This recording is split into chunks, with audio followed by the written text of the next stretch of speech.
Good evening. I'd like to call this meeting to order, December 12th, 2017. Meeting. It is on. Can you hear me?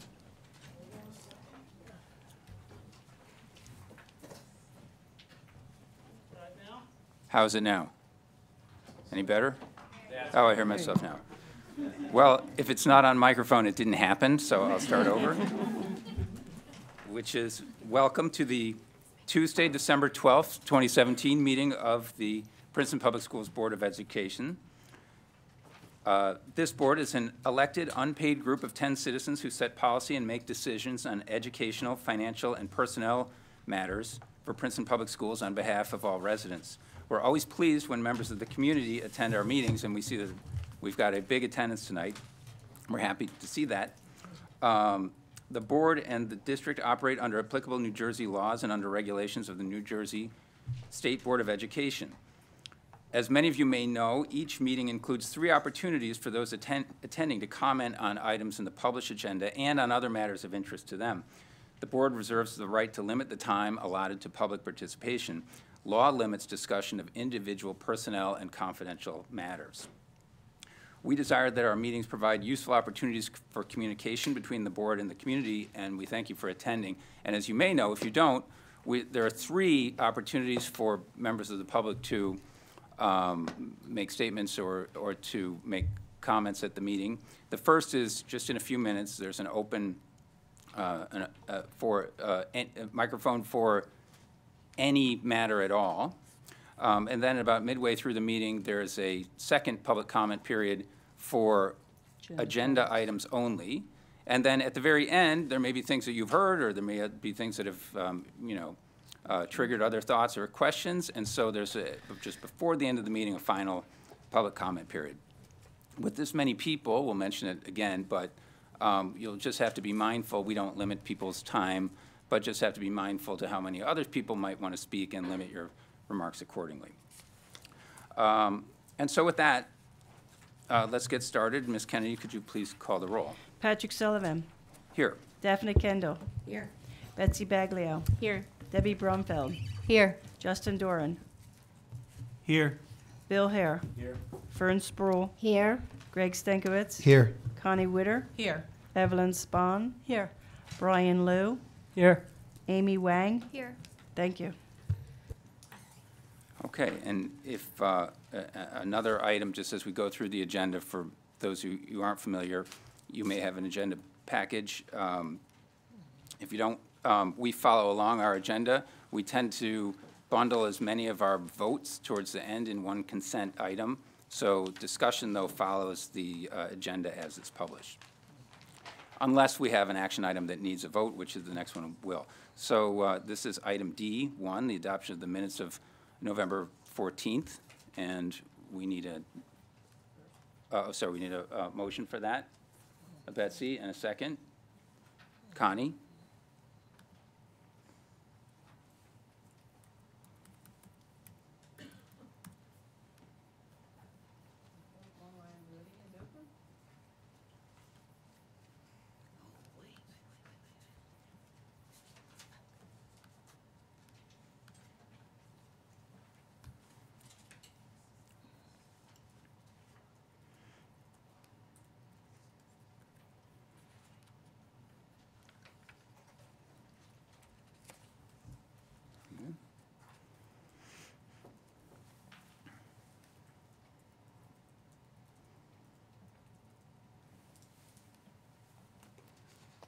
I'm just waiting for one vote.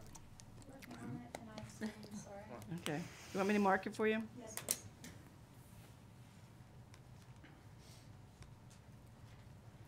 Okay. Motion passes. Okay.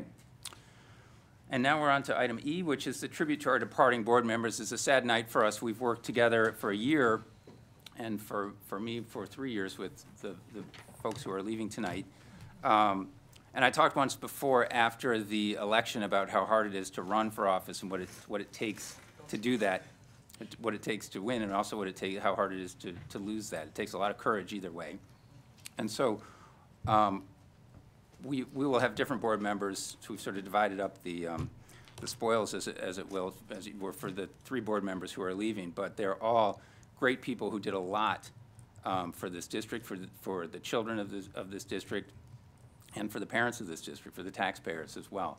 And so we thank them for all their hard work, completely unpaid, all volunteer, many, many hours of extra work. And I'd like to start with Justin Duran, who will be leaving us after this meeting. Justin came to us 3 years ago. He is a businessman, works in New York, and I remember having some discussion with him about whether he could do this or not, and whether, you know, he thought he had the time and the energy to do it in the right way. And I think that was a little bit of a hard choice for him back in the day. But he decided to do it because I think he has a passion, as we all do, for education, and a passion for kids, and particularly a passion for community coming together and educating our children together. He's worked on the Finance Committee for 3 years. He brings a great, no-nonsense business approach to everything that he does. He's always been a great voice of reason.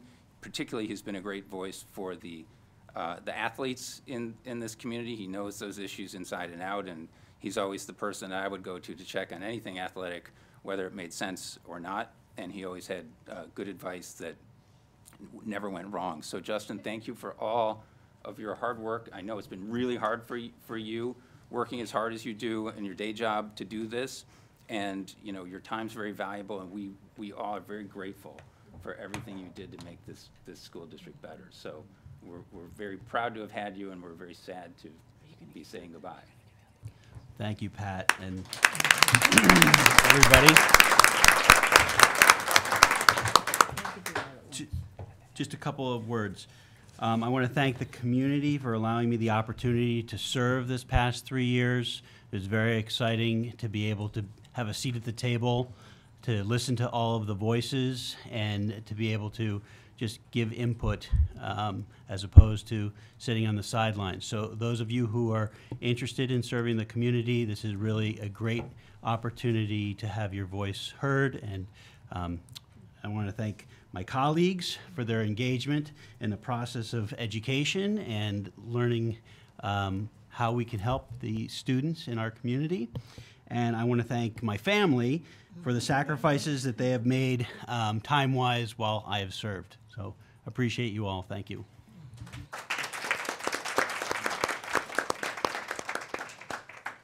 Justin, we brought you just a small gift, a token of our appreciation for all your work. So thank you for that. Thank you. Thank you very much. Thanks, Justin.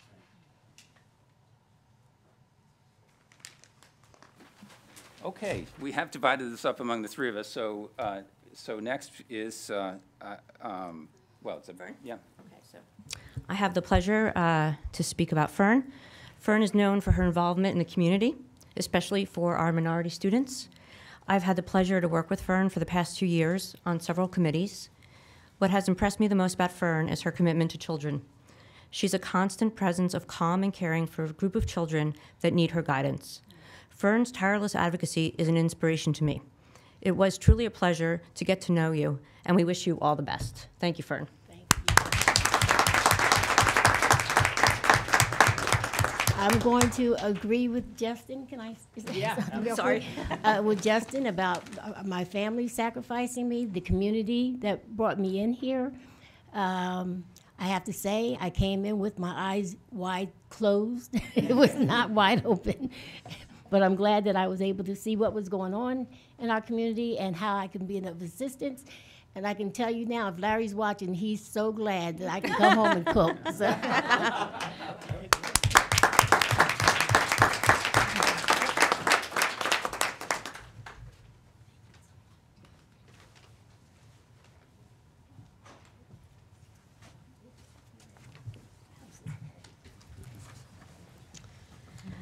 And now for Connie. I would say one of the best things about serving on the Board of Education is getting a chance to meet the other community members who decide to take on this volunteer role, as Pat said. And I'm very glad to have met all 3 of you, and I'm very happy to speak about you, Connie, this evening. So one board member shared with me that when Connie was asked why she joined the board 3 years ago, she answered she just wanted to get involved and give something back to the school district, and she has. So I've had the pleasure of getting to know Connie as a member of the Personnel Committee for the past 2 years. Connie readily took the helm and chaired our committee this year, always respectfully redirecting us when we veered too far from the agenda. Connie's steady, calm demeanor and insightful questions during countless board deliberations will be missed by all of us on the board, but it's her kindness and friendship that we will miss most of all. So thank you for all you've done, Connie, and enjoy all the free time.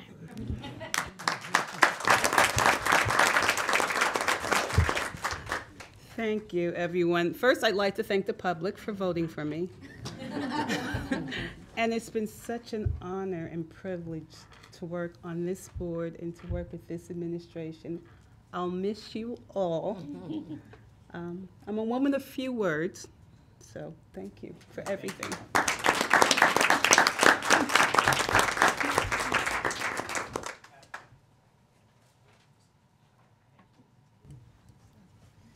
If I can exercise superintendent privilege for just 1 second. Yes, absolutely. I can't let this go without saying a few words about our board members. So, Fern, I want to start with you. And as was already said, like, you have always been an advocate for the student voice, and you have always been a powerful force for good in this community. And you have particularly been an advocate for those voices that we have not heard enough. You brought those roles to your work as a board member, and all of us sitting around this table, and I think me especially, will be forever changed by your passion and your perspective. And we know that you're leaving the board, but you will continue to be that advocate for the student voice and that powerful force for good in Princeton, and we will continue to draw on your passion and perspective. So thank you, Fern. Thank you. Connie. Connie is like the perfect balance as a board member. So she is tough as nails when it came to fiscal responsibility, but she also had this huge heart when it came to doing what was right for students and for staff. She served on both the Finance Committee and the Personnel Committees. She loved it when we could add staff in the right places to better serve students and our rising enrollment, and if we could do it with and stay budget neutral. Budget neutral became her favorite phrase. And as we move forward, Connie, we will strive to maintain that that balance. And we are going to miss your good sense. We're going to miss your amazing smile, particularly when times were toughest, and we'll miss the pastries that you brought to all the personnel committee meetings. So thank you and best of luck. And then lastly, my friend Justin. So the words that come to mind when I think about Justin, the first words are commitment and integrity. As Pat said, Justin works in New York City. I think he gets up at 4:30 in the morning. Maybe he leaves at 4:30 in the morning. He sometimes doesn't get home until 6 or 7 o'clock at night. And yet, he makes it to these board meetings. He reads all the documents. He serves on the committees. And he was a passionate voice for transparency in the way we operated. For example, he really focused on gaining insight into our athletic budget, and that has helped us and will continue to help us for years to come. And he was always an advocate for doing what was right for students. So Justin, I'm personally going to miss you very much, but that spirit of being transparent with our work and doing what's right for students is going to stay with me, and I think with all of us around the table. And we thank you for your efforts, and may draw on you as we move forward with the referendum. Okay, so you're not done yet. Can I just say a word? Connie, I really enjoyed being on personnel with you. It's been really a pleasure. And I agree with Betsy in terms of, like, there's people in your community you would just never meet. And so it's been a pleasure, to get to know all you guys and to work with you. So thank you.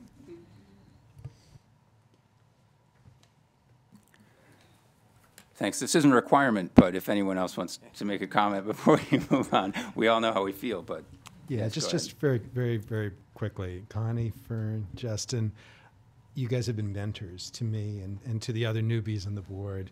We couldn't have done it without you, and we're going to miss you so much. And just thank you from the bottom of our hearts. Thanks. Okay. Now we move on to item F, which is our first public forum. As I said, this is allotted 15 minutes for any topic at all. And so the only thing that we ask is two things. If you come to the microphone, if you just identify yourself, your name and where you live, or if you work at the school, that's good enough. And also that you be, as I said, be mindful of how many people might be behind you, and so trim your marks accordingly so we can get everyone to have a chance. Mr. McCann. Hi, how are you? John McCann, I'm civics teacher at John Witherspoon Middle School. I'm one of the co-presidents for PREA, the teachers union. Renee Sporn, teacher at high school, also co-president of PREA. And I also want to thank, on behalf of PREA, the outgoing board members. It truly is fantastic, your service. I greatly admire you for giving up your time to such an important cause. And I thank all the board members for your service as well. So really quick, we just want to make a statement. A lot of people were asking us about our statement on the school schedule proposal. And right now, we just want to say that PREA believes wholeheartedly in policies that promote student wellness. And we believe that sleep is an essential part of student wellness. We have concerns, certainly, about the school schedule proposal and its impact on students and families of Princeton, but we look forward to working with the superintendent, the board, the community to ensure that this plan is well crafted and carefully considered for the benefit of all students in all of our fine schools that are really second to none here in Princeton. So as we thank you for your service, we look forward to be a partner and try to work through some of these concerns. So thank you so much. So John and Renee, I just wanted to thank you for your leadership. It is a pleasure working with you and for the benefit of all our children. So thank you very much. Thank you. Well. Thank you.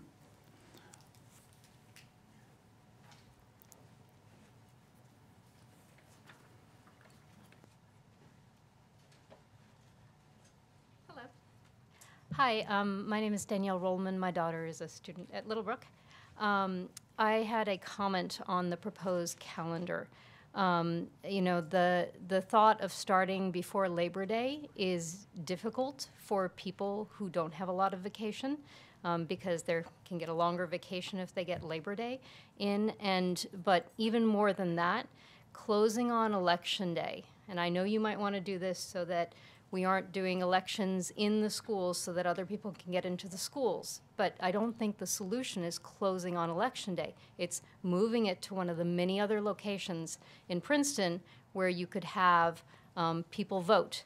If you close on Election Day, when there's already the 2 teacher days off that week, that's 3 days off, people will take their kids out of school for the whole week, and we'll end up having another week where we have to find childcare solutions for our kids. That happened in Middletown, New Jersey. They closed for Election Day. You had the New Jersey Teachers Convention. They eventually closed for the entire week. So I would strongly urge you not to start before Labor Day and not to solve the question of people voting in the schools by closing the schools. It's about finding another location where people can vote. Thank you.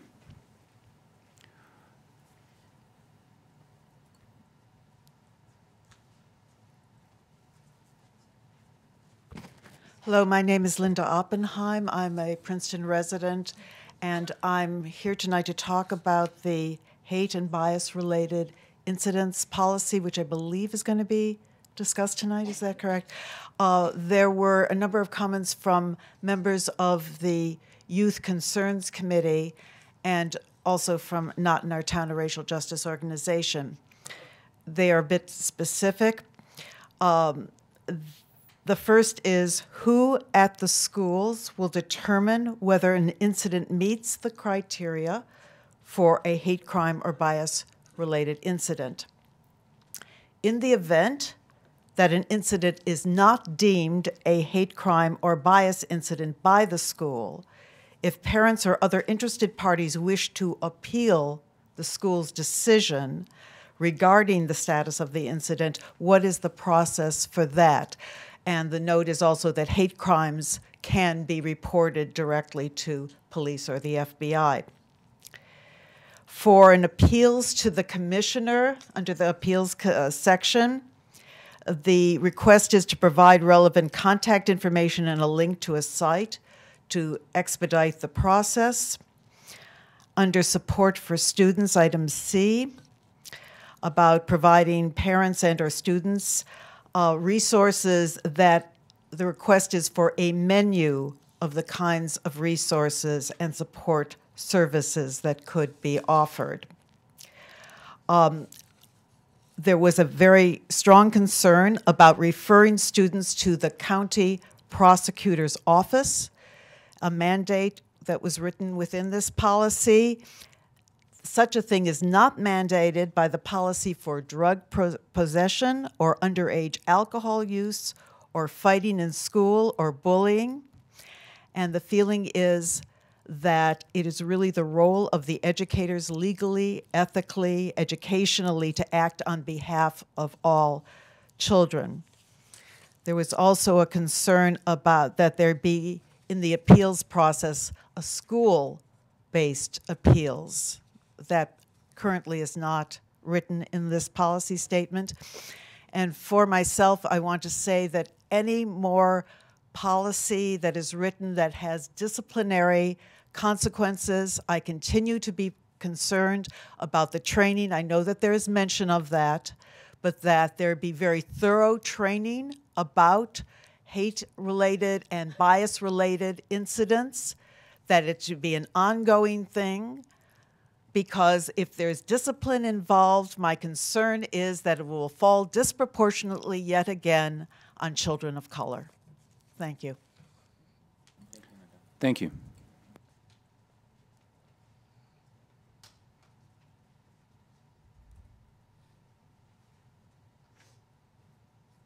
Charlotte O'Connell, Patton Avenue. I'm going over the demographic study.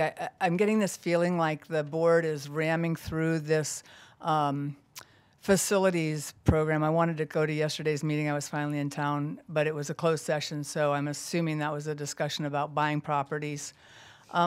First question I have is, what's wrong with this school, with Valley Road School, as a building?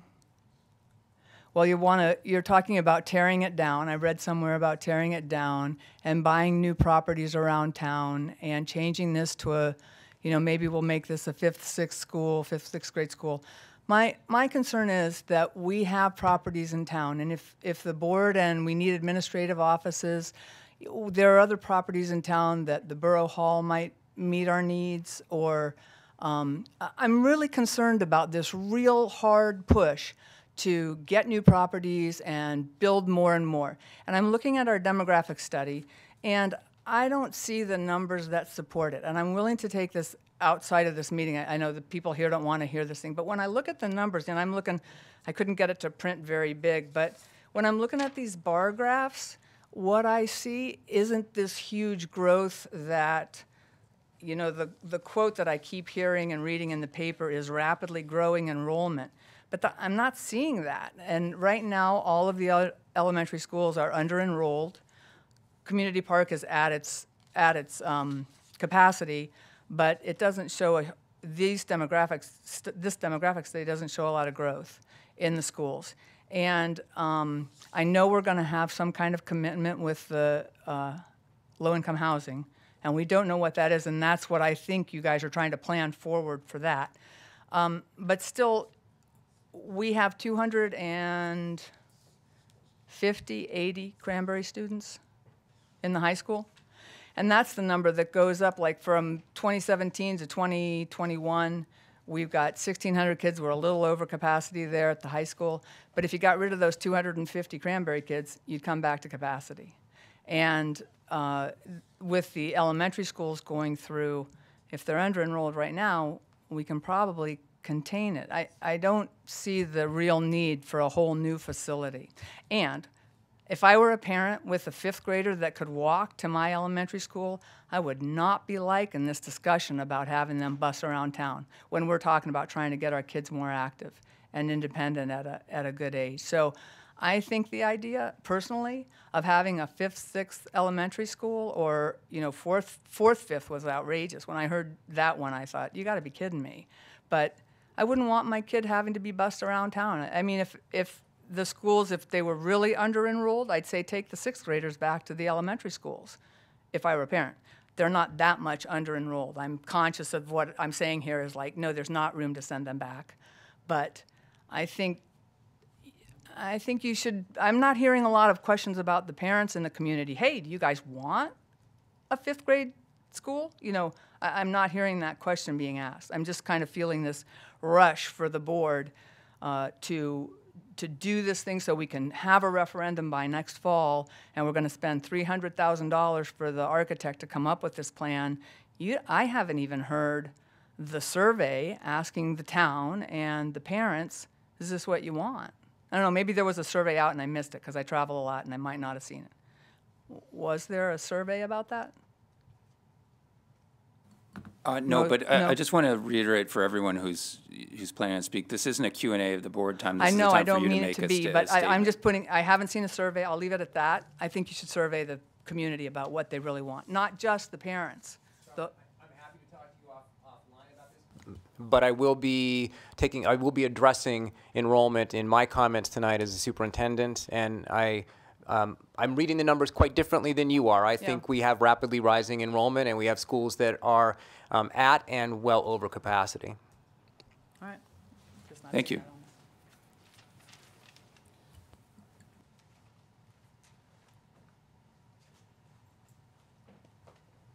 Hi, my name is Ken Norman. I'm a professor of psychology and neuroscience at Princeton University, but I'm here in my capacity as a parent of a current PHS student and of a recent PHS graduate.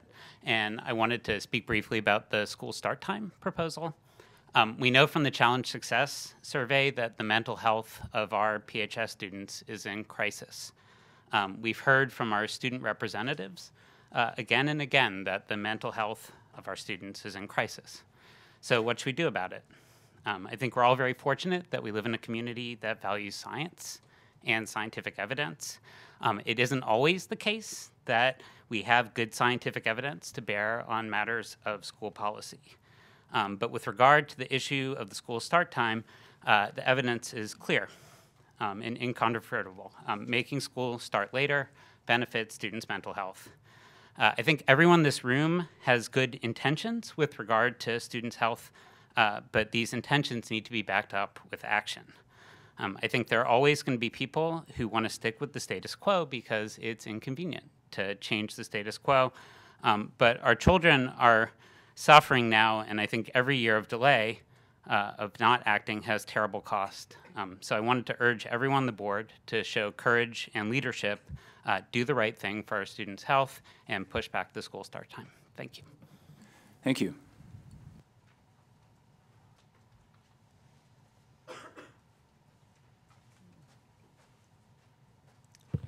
Hi, my name is Callum Binney. I'm a sophomore at Princeton High School.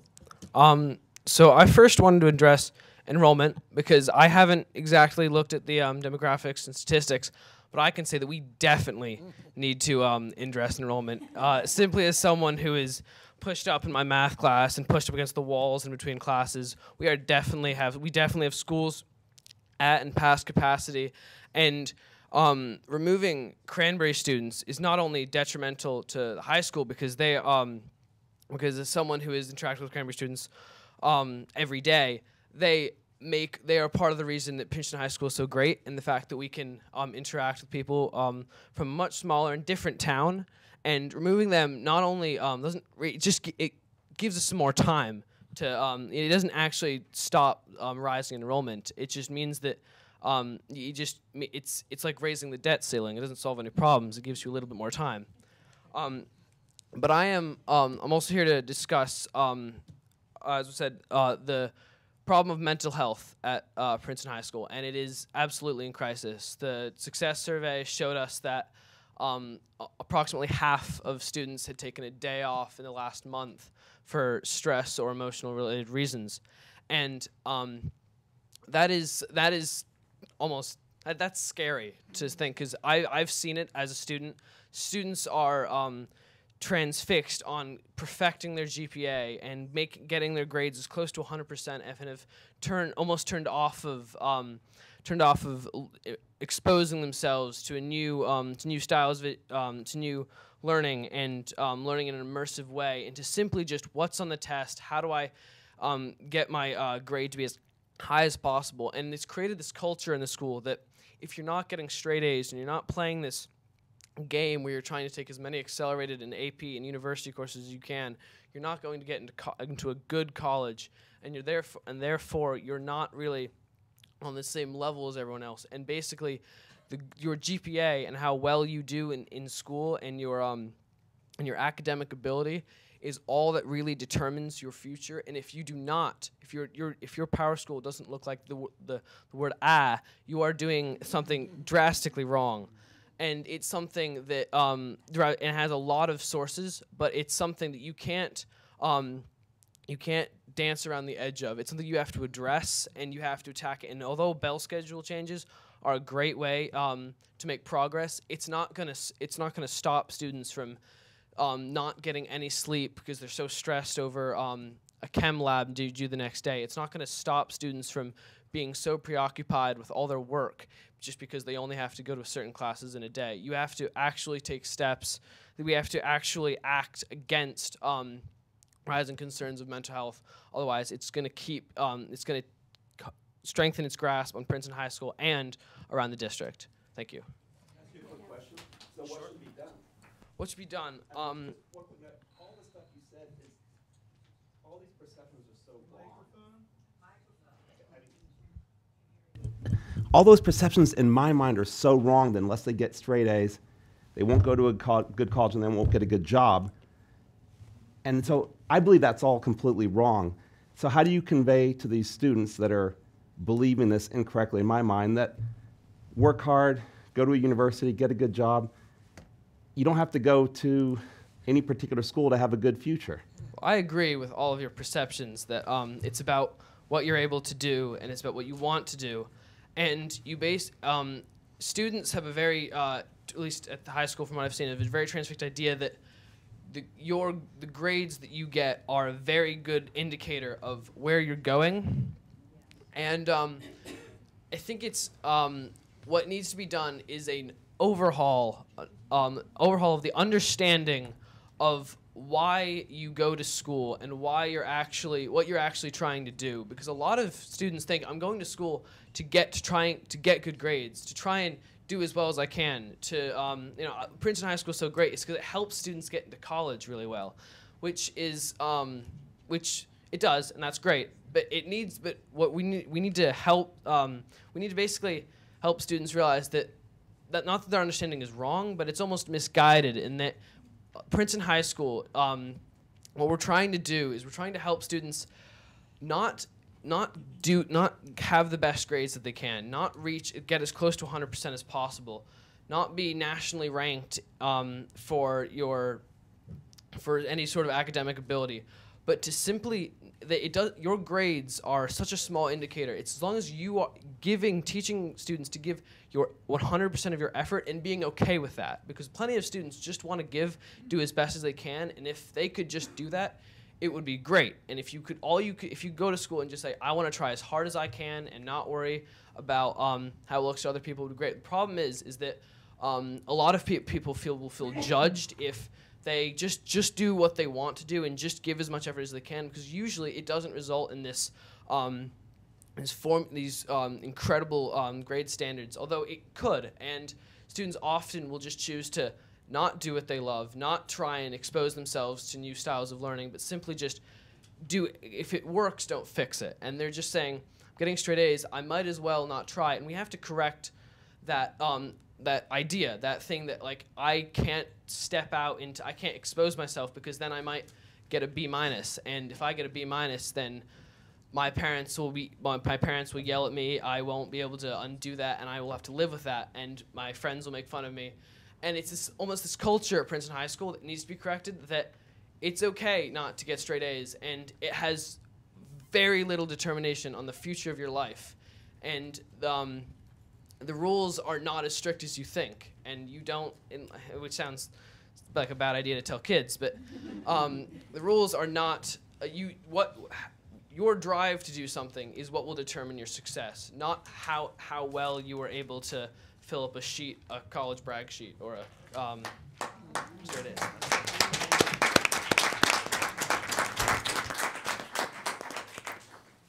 Thank you.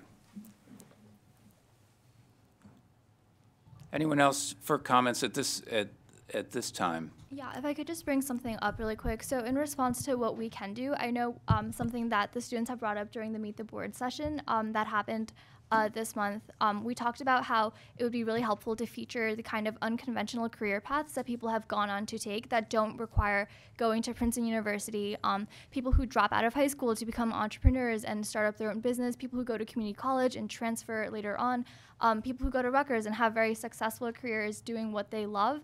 So just being able to provide that insight to high schoolers, I think would be helpful, because it corrects the tunnel vision that we might have in thinking that we have to get A's because it'll get us to a good school, which will guarantee us a good future. So I think like assemblies, just showing those kind of stories at the high school would be really helpful in changing those perceptions.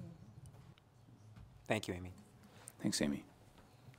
My name is Kip Cherry. I went to Valley Road School from kindergarten through 8th grade. And we had stress then too, so this is not new, and it's always hard to cope with. I just wanted to mention a couple things. First of all, I have some concerns about the projections of students in the future, and I think that needs to be looked at really carefully. I might mention that when I went to the high school, it was overflowing. We put out, or the school board put out, temporary buildings. We were out in the temporary buildings. We actually enjoyed it because they were nice and warm. And when we graduated, the temporary buildings went away, and there was never an addition to the high school because we were a bubble. We were baby boomers. So this does happen. The other thing is that I just want to mention a sense of history, and it's not maybe as important as mental health, but I just came away from a university presentation, and they talked about how so many buildings at the university were made to look older than they are, so that there would be a reach back to Old England, Oxford, and that kind of thing, and what that does to students to feel this sense of destiny and history. And Valley Road School is at its 100th year this year. It's been through an awful lot of history. It was the first regional integrated school in the area, and that was very important at the time and remains important. It also had an extremely unusual curricula in the 40s and the 50s, and I was part of that. I was here in the late 50s. And we had a lot of experimental teaching.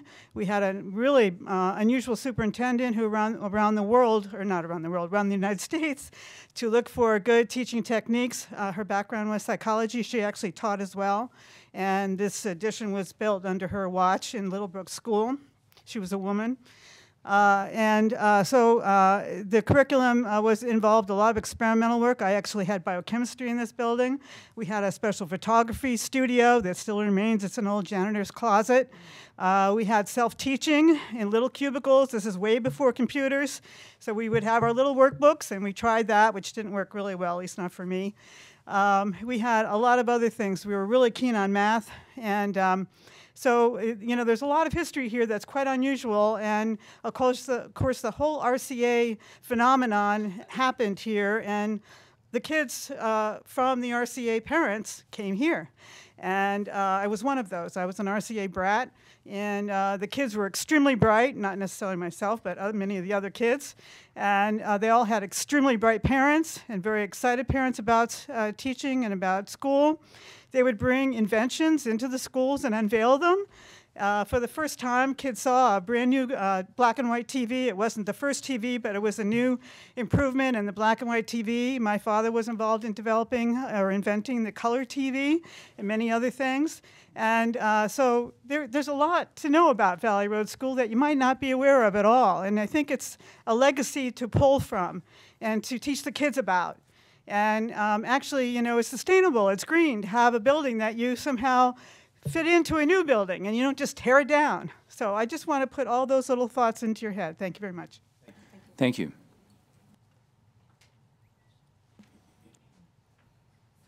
James Lee.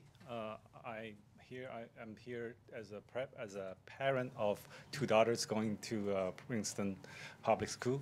I think the students are in stress. Everybody kind of agree, but it's the solution that we are trying to debate. And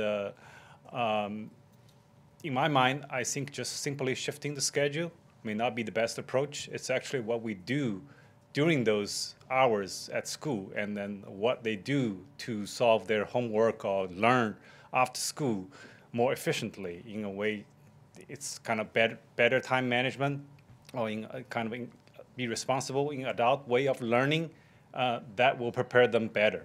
So I think simply changing the schedule probably will even create more stress. Actually, I heard that from a couple of the students that I interacted with. So I asked the board to consider other ways to reduce the students' stress rather than just simply shifting the schedule, because you don't gain much time by shifting the schedule. Your hours does not change.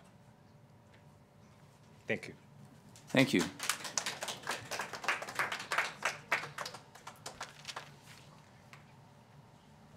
Anyone else for their first public forum? Hi there. I'm Andrew Ehrlichson. I want to thank the board for their service. I have a daughter who went through the high school, and I have a son who's a freshman now. I agree the students are very stressed. I actually believe that most of that stress comes from the fact that we're a community of type A drivers, and that the parents create the atmosphere that the students live with. And if you go to other communities where the parents are unengaged, certainly the students are not as stressed. Now, that said, I also believe that the goal of having them get more sleep is an admirable one. My concern is that the proposal to change the hours, while it might help that marginally, has many other negative ramifications. I know personally that I work in the city, and my wife also works, and I get my child out in the morning before I go to the city. And if we were to do this, for instance, he'd be sleeping when we left, and since we're within 2 miles, on an inclement day, he'd have to take Uber, I guess, to get to school. And so I think we should think about the way the policy would affect the entire community, and I believe that if we did change the hours, it might also be regressive in the sense that it would hit the families that have 2 working parents harder. So I'd ask that the board look at that fully as we consider all the pluses and minuses to changing the hours. So thank you very much. Thank you.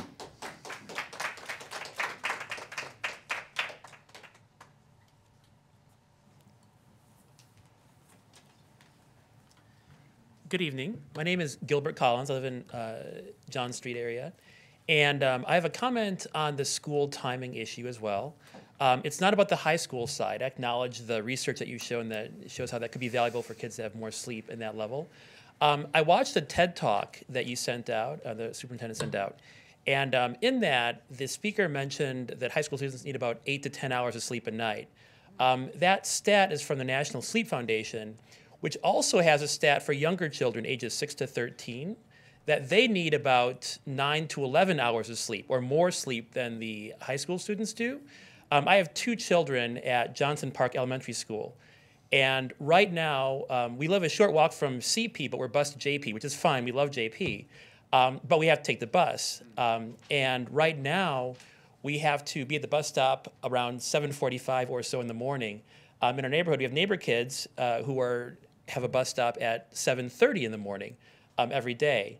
And so if the school start time is moved forward 30 minutes for elementary school kids, and if there's no change in the bus schedules, that means that our kids need to be out there 7:15 every day. Our neighbor kids have to be out there, also going to JP, at 7 o'clock in the morning every day.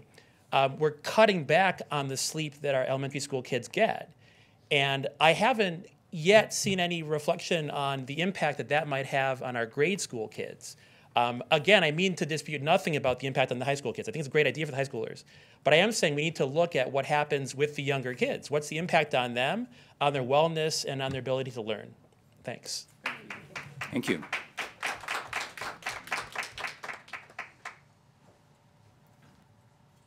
Hi, I'm Nandini Raghavan. I'm the parent of a sophomore in Princeton High School, and I had actually posted on the PHS community forum on Facebook. And I just wanted to share this book that I've been reading with with everyone here, a book called Why We Sleep by Matthew Walker. It makes a really compelling case for why we should not be having our teenagers start so early, because we are really cutting into their REM sleep. I'm not a psychologist, so I don't want to really speak to it. But if you read this book, and especially read the chapter where he talks about what it's doing to our teenagers and how could we be doing this all this time, I think I would just ask everyone to read the evidence for themselves. Thank you. Anyone else for public comment at this time? As I said, there'll be 2 more chances.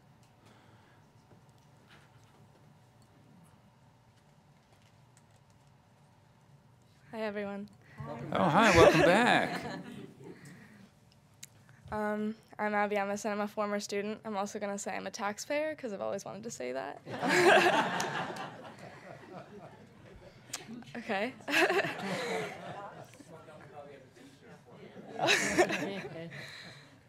So freshman year, I had a huge problem with public speaking. It's funny now because all last year I stood up there once a month and did exactly that. But for a long time, I was terrified of public speaking. And not just in front of crowds, but even raising my hand in class or making new friends. When I joined cross country my freshman year, I struggled to talk to the upperclassmen. However, at the end of the season, I found my voice, and since then, my voice has continued to grow. 4 years, 12 seasons, over 1,000 practices, and countless lessons helped me to learn how to stand up for myself and speak out for what I believed in. Running is about confidence, the confidence to pass the person in front of you, the confidence to keep going when you want to stop, and most of all, the confidence to believe in yourself. My coach, Coach Smirk, is infamous for his coach talky talks at the end of practice, which, although take forever, are a large part of the reason I grew so much as a person during my time on the distance team. After practice is when the team really bonded, when Smirk passed wisdom onto us, and our confidence really grew, improving our team. I understand the advantages and disadvantages of the new start times. I agree when students are better rested, stress levels will decrease. However, I do have concerns about the adjustment to sports and after-school activities. Placing a 90-minute time constraint on practices will without a doubt affect sports teams across the board and diminish team bonding. The valuable lessons and confidence taught by being part of a team will entirely disappear. The cap on time allotted for athletics should not exist. Not to mention, economically disadvantaged students will receive less instruction time with coaches because of this change. While well-off students are able to hire outside-of-school coaches to improve their skill set, economically disadvantaged students will fall further behind, inhibiting their ability to improve and chances to go to college and receive scholarships for sports. The late start time, while a great idea, needs to be less drastic and not accompanied by a time cap in order to continue to allow students with demanding after-school activities, particularly athletics, to grow as people and athletes. Further, I believe if the school really wants to help reduce student stress levels, we need to demonstrate to our students that we care about their stress levels. Every year, the school nurses screen students for BMI and blood pressure. We do this because we care about our students' physical health. It's important for people to maintain healthy habits, which is why we monitor it so closely. However, what happens when a student struggles with a different kind of health, such as mental health? What does the school do for them? We don't screen students for their mental health. The topic is so stigmatized that we pretend it doesn't exist and avoid the acknowledgement that it does by failing to monitor our students' mental health. Unlike physical health, which we openly screen. Society teaches people that we should be extremely mindful of our looks and watch our weight. Society also teaches that we should not talk about mental health, and both of these are reflected in the school screening policy. If society is teaching us not to care about our mental health, someone needs to.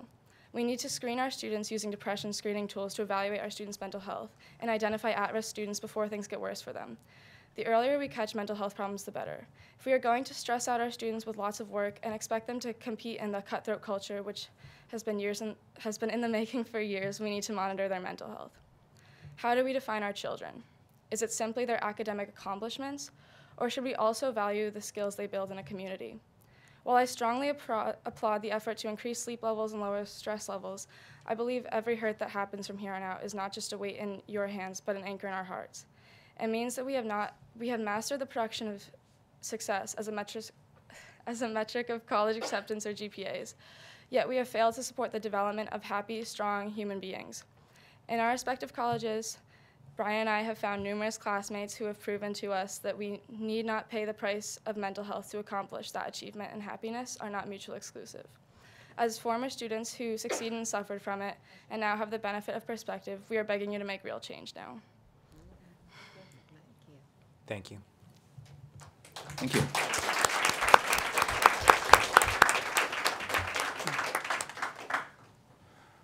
Okay, last call for comments at this for the first comment section. So many wise and astute things got said tonight. It's really great to be part of this town. So I appreciate everything that you said, and just the range of voices that we heard tonight, from the teachers union representatives to parents to students. And it's always great to see students here. So it's really good to see so many people out and engaged in this common effort that we have. Okay, so next is the board president's report, and I will keep it fairly brief, but it's been a year now since this board has been at work, and so it's worth taking just a minute to step back and take a look at where we've come, how far we've come, and how far yet we have to go. It's been a great year. I thank you all 9 of you who aren't me, for all of the hard work you've done to make things better, to have these kinds of conversations that we're having here tonight. To me, has been a long road, and it's really exciting to be where we are. There's been so many changes, and it seems, Steve, that the changes are just happening faster and faster, which has its own problems, but yet the fact that they're happening, to me, is so exciting, and it's just great to see. We're going to have a great year ahead of us. There's more to do by a lot. And this discussion, I think, has just started. And some of the things that people said tonight, yes, start time is important. But when people are working too hard, the first thing in my mind that you would do is limit the work. And so there's got to be an effort there, and there is, but it will continue to limit the amount of hours that our children are spending doing schoolwork, and allow them to be broader individuals, I hope.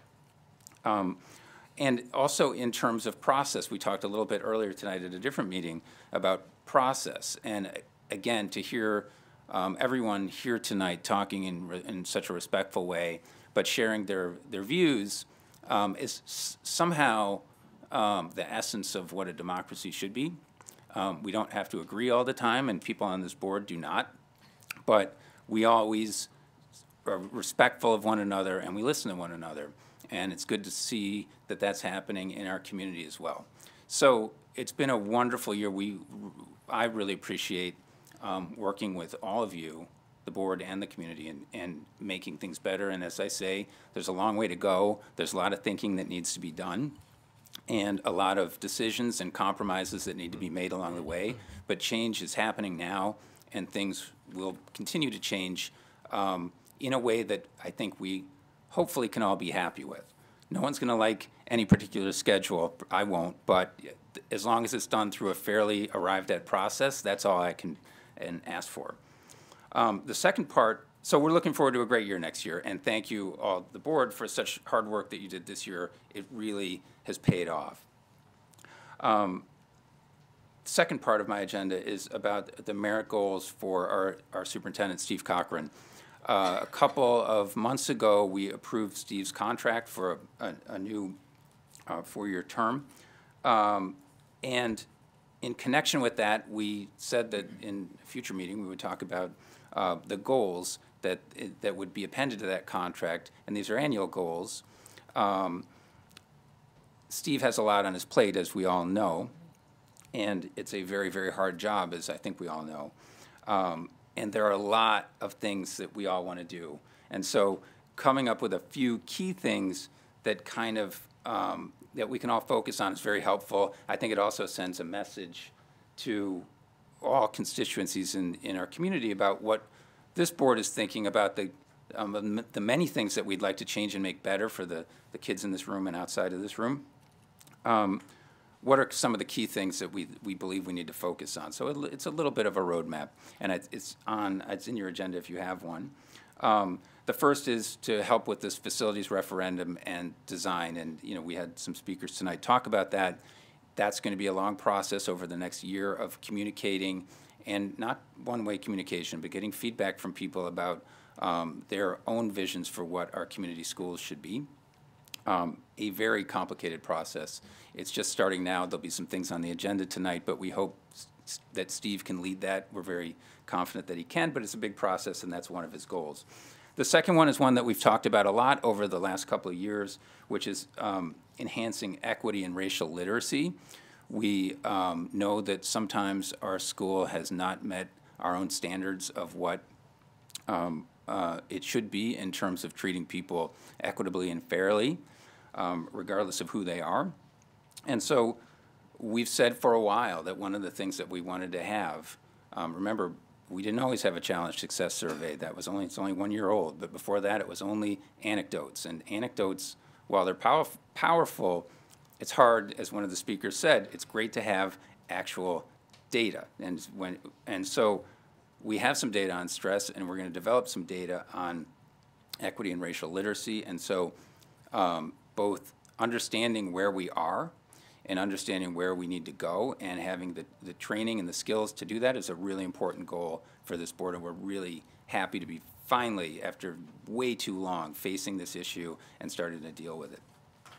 And the third quantitative goal is enhancing equity for what we call diverse learners, but it's really a focus on the special education and the student services department, and not in any way to demean what that department does, which is tremendous. But we're one of the best, I think, districts in the state when it comes to those issues. But making sure that the processes that we have in terms of dealing with everybody and who is a different learner are consistent and are as efficient as they can be. It's something that's, I think we've heard from many parents in our district we could do better at, and just because we do well, we don't want to criticize anyone for or everyone for how hard they work on these issues, but we have high goals and we want to do better. So having studying the outcomes and studying the processes that we use is something that we think is an important goal. And then finally, two qualitative goals. One is the educational technology plan. Finally, we're getting a technology plan in place that allows educators to leverage technology. When my kids were younger, it was so fragmented and so difficult, and that's changing, and we're really excited about that. And then the last one is making sure, as we move forward with this kind of increasingly rapid change, that all the administrators in this building and in other buildings are basically aligned, their interests are aligned, and that Steve has a great team behind him. He can't do this alone. He works very, very hard, but we just need to make sure that everybody is cooperating in these goals that we arrive at as a board, as a community. So those were the sort of 5 features of Steve's plan. Steve, we're really excited for the next year. We're so thankful for everything that you've done. It's been great working with you, and we're looking forward to really moving things forward with dialogue from our community. And as you're such a master at doing, we're really looking forward to working with you on this. So, thank you, Pat. So before we turn yes, if anyone else would like to say something about the goals or anything else, this is a good time to do that. So I just wanted to say, with regard to the diverse learners goal, I'm heartened that included in the merit goals is a focus on special education. Mm-hmm. Steve is committed to a 3-year process to review the special education and related services. Nearly 20% of Princeton Public School students receive these services, and I'm extremely excited about the potential for innovation for this segment of our student population. So thank you, Steve. I'm looking forward to it. Just to comment on all the goals. We spent a whole day kind of going over these, and so I'm really excited also that there's a lot of the board input in these goals, and I'm really excited to support you and look forward to our achievements on these. So thank you. Great. We need to vote on these. Okay. So, and this is a vote, roll call vote. Unless anyone else has any, first we need a motion and a second, correct? Motion, Justin, second, Greg? Okay, anybody else? Any other comments or questions before we vote? Okay. Okay. Patrick Sullivan. Yes. Betsy Baglio. Yes. Debbie Bronfeld. Yes. Justin Duran. Yes. Bill Hare. Yes. Daphne Kendall. Yes. Fern Sproul. Yes. Greg Stankiewicz. Yes. Connie Witter. Yes. Evelyn Spahn. Yes. Thank you. Motion passes. Okay, and with that, we'll turn it over to Steve Cochran, our superintendent, for the superintendent's report. All right. Thank you, Pat. Good evening. Welcome, everyone. I want to echo Mr. Sullivan's appreciation for the number of people in this room and for the range of voices that we heard tonight. I have, as part of my report, 3 topics to share. The first is an update on the equity audit that's ongoing. The second is referendum need and next steps. And then finally, an update on our consideration of changes to our calendar and our school start time. So with regard to the equity audit, I'm incredibly proud to announce that the audit is well underway. Our consultant, Marceline DeBose, was here last Monday and Tuesday, as well as yesterday and today, to facilitate focus groups with parents, with students, with teachers, with support staff. And her goal, is, as we all understand, is to gather data about the degree to which our culture and curriculum support the achievement of all children in our district, regardless of race, religion, country of origin, economic status, learning differences, gender, or gender identity. We had wonderful participation in all of the focus groups. I believe we had more than 50 parents participate. And I want to thank all of those who offered their perspectives. An equity audit can sound, a bit clinical. It is actually deeply personal. It's a conversation that taps into our own fears and frustrations, as well as our hopes and dreams for ourselves and our children. At the conclusion of each of the focus group conversations, Marceline asked for a one-word descriptor of how people felt about the experience and the district's efforts. And she told me today when I debriefed with her that by far the most common word was hopeful. There is an energy and an affirmation for this effort on the part of the district. She did qualify her comment, however, to note that one person had used the word skepta-hopeful, which she said might more accurately capture the feelings of many of the people with whom she spoke, that there's a question of what the district is really going to do with the data we gather and the report that Marceline will draft about strengths and areas for growth. So I really want to reiterate that our clear intent is to look at the data honestly and objectively and to work with Marceline and other experts to develop and implement a long-range, multi-year plan to enhance the equity of our culture and curriculum. But we're not waiting for that work to begin. It's already in progress. So Marceline facilitated workshops this month already on leading through equity with our full administrative team and also with our curriculum supervisors. Just today she met with all the curriculum supervisors. We have a team of 10 administrators who are examining issues of disproportionality throughout this year with Dr. Eddie Fergus of Temple University. And in both January and February of this upcoming year, our professional development days for staff will focus on culturally responsive teaching and on understanding our own implicit bias.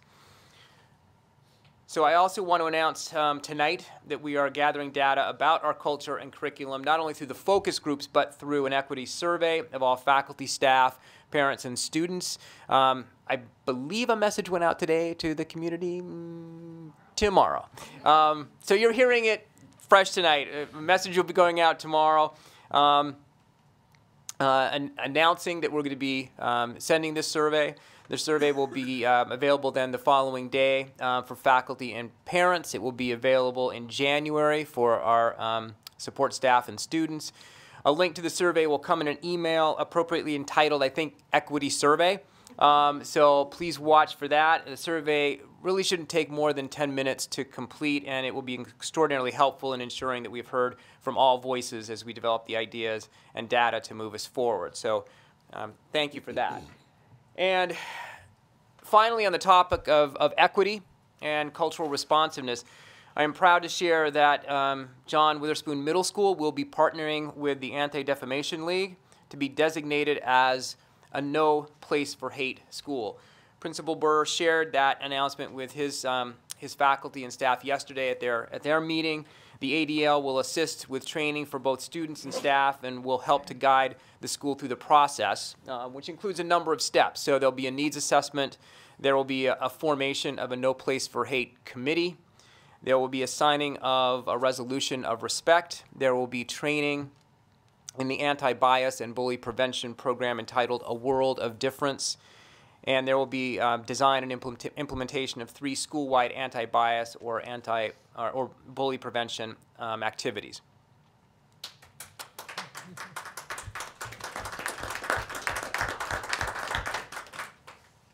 So it might be nice to have Mr. Burke come back and share at some point with the progress of that. So turning now to our referendum planning, I want to begin with a reiteration of the need for an expansion of our schools. At our board meeting in October, I shared this particular slide. And I just want to review it with the community tonight. So there are many needs that are driving our planning for a facilities referendum. There are security needs at every school. There are HVAC needs at every school. There are athletic needs across the district. There are 21st century learning needs. But the most critical need we have is the need for space.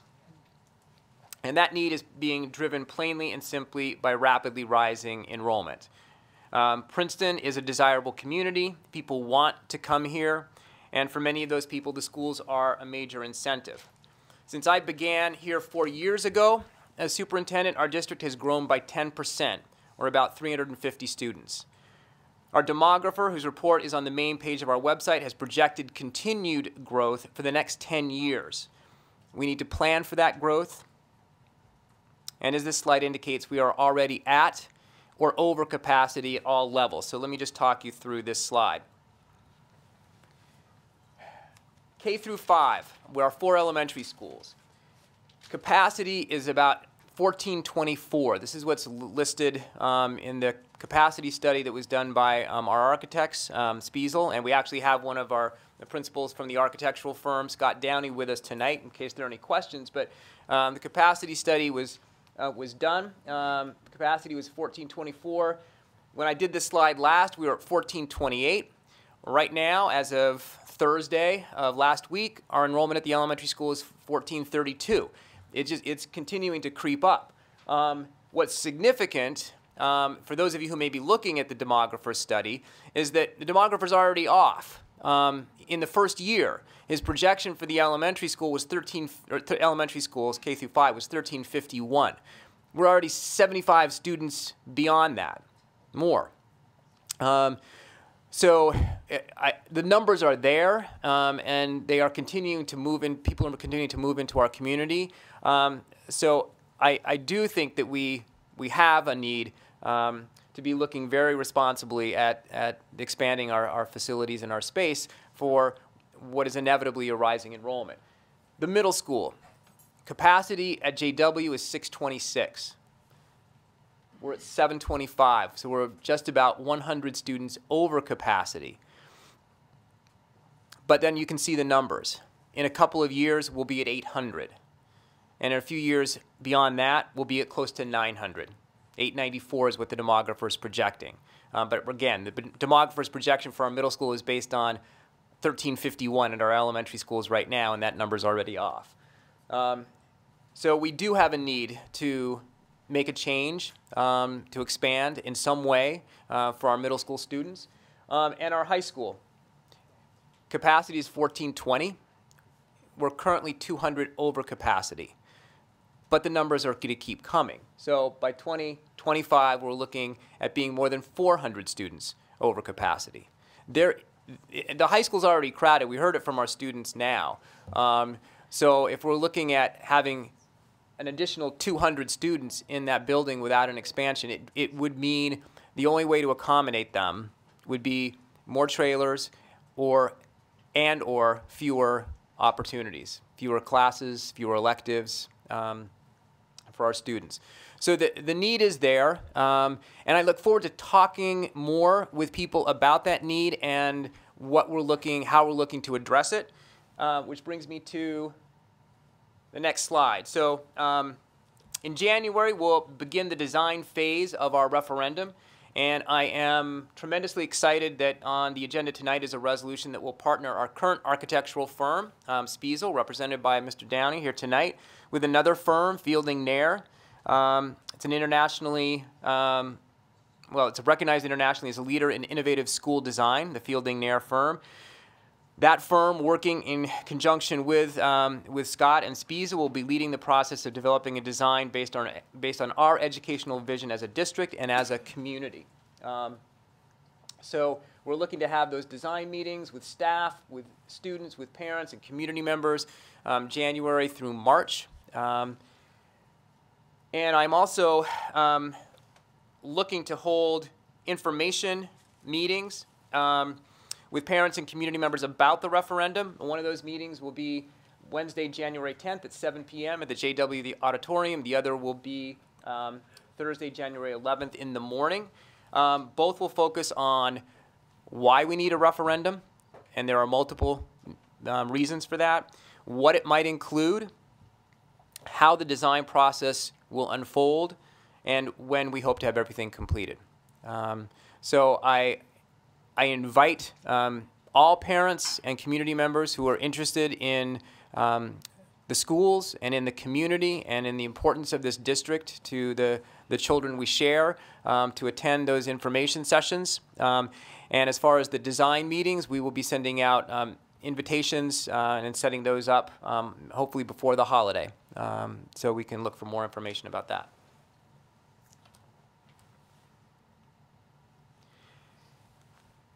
And finally tonight, I want to say a few words about our consideration of changes to the calendar for next year, as well as changes to the school start time.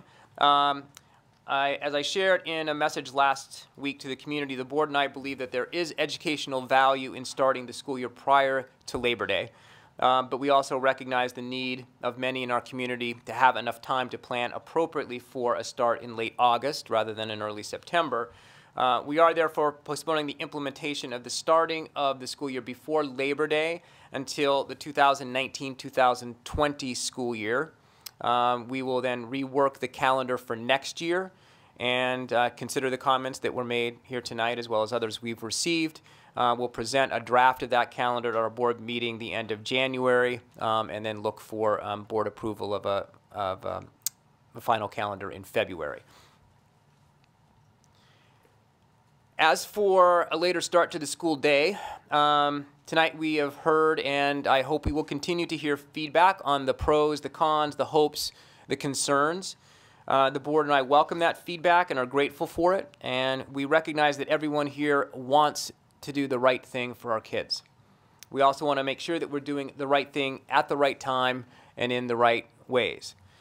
To me, the research is very clear that a start time of 8:30 or later for middle school and high school students does make a difference in their physical well-being, their emotional well-being, and their academic performance. That being said, I recognize there are many issues to resolve if we are to implement such a change successfully and in a way that unites us as a community. In April of this year, the New Jersey Department of Education published a comprehensive report on later school start times, and it may be useful by way of summary just to highlight the major findings of that report. Number one, the scholarly research, including that by the American Academy of Pediatrics, is resolute, I'm reading from the report, in its identification of chronic adolescent sleep deprivation as a serious endangerment to adolescents' health, safety, well-being, and academic performance. Moreover, the research strongly supports the many advantages and benefits of adequate sleep for adolescents.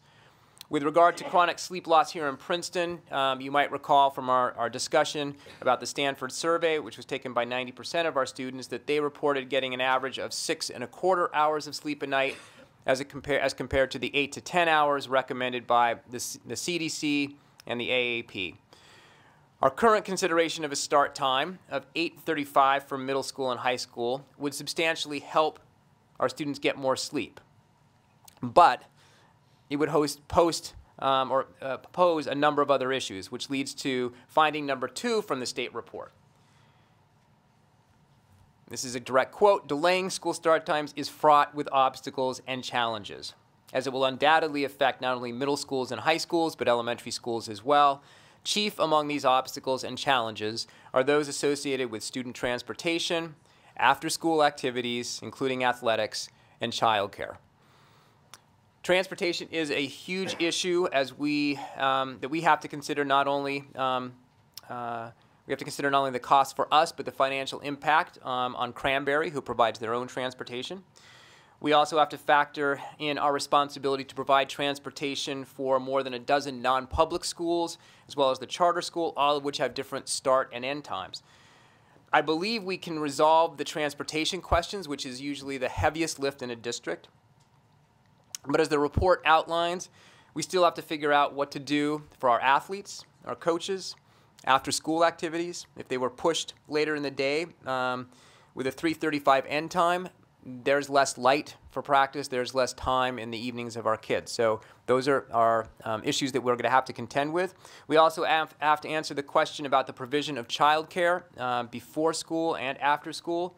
And since aligning the middle school schedule with the high school schedule would add 26 minutes to the day at JW. So right now the middle school is aligned to the elementary school schedule. If we aligned it to the high school schedule, it would mean a 26-minute addition to the day for JW students and staff. And we have to engage the teachers and staff at that building who work with our students at that level in the best way to use that additional time.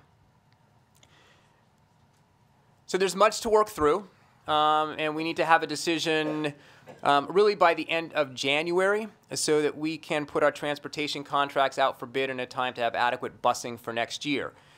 At this point, and I really want to reiterate this for those who may be watching at home, those here tonight, that no decision has been made about implementing a later start time for next year. There has been discussion about taking more time to work through the many issues together and to ensure that everyone's voice has been heard. Our goal is to listen to people. We're here tonight to do that. We will continue to try to resolve as many issues as possible as they come up. We're aware of many and we are working on them. And we will provide an update to the community in January. But I really want to conclude with the third and final finding of the state report, which is simply the importance of continued dialogue about student wellness. It's really empowering and reassuring to me, affirming that we are gathered here tonight to talk meaningful and respectfully about the welfare of our students. I think the most important thing we can be doing as a community is talking together, sharing different points of view. I think when we do come together with our kids as the focus, we will find the right pathway forward. The people around this table, the board, are all listening to members of the public and to our students, and we look forward to reporting back to the community next month on how we see moving forward. Thank you.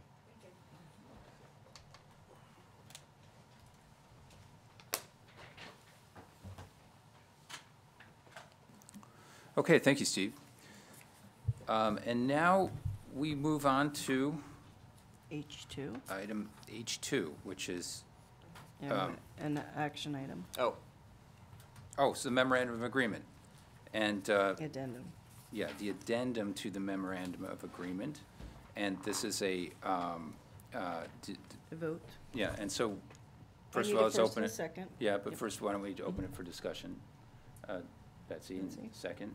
Daphne. Okay. And does anyone have any questions or comments on the addendum? Could you just explain what it is and why Yeah, we're so this doing is, it? there actually was a regulation that came out asking schools to cooperate with their local police departments to give access to, in real time, to security cameras in instances of crisis. So, For example, if we were to have an active shooter in a building or a bomb threat, we would want our law enforcement to be able to access our cameras to see inside the building and to protect staff and students and themselves. So this is simply outlining the occasions on which the police might access our cameras, and it's very limited to those kinds of more extreme things, such as when the school would be placed in lockdown for any reason. If there was an after-hours activation of a burglar alarm, for example, would make sense for the police to be able to activate it then.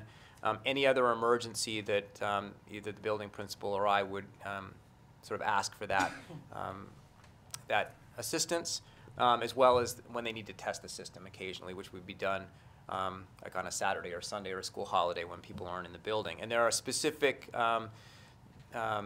safeguards in place so that there's designated people in the police department who would have access. They'd have access through a passcode to one computer.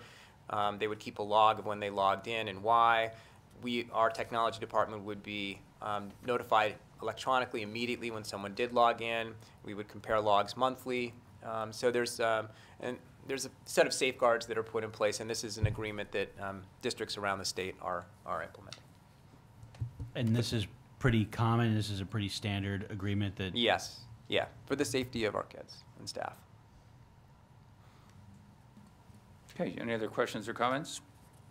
And now we're going to vote Online electronically. voting's open. Yep.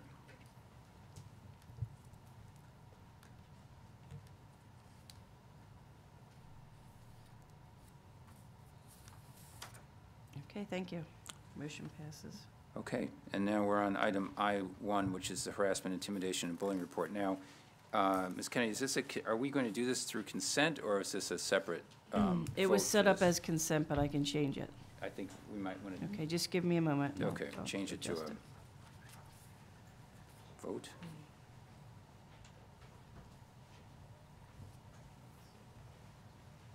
While you're doing that, can I ask for a motion in a second? No, Okay. if I can remember that far ahead. Okay. Yeah.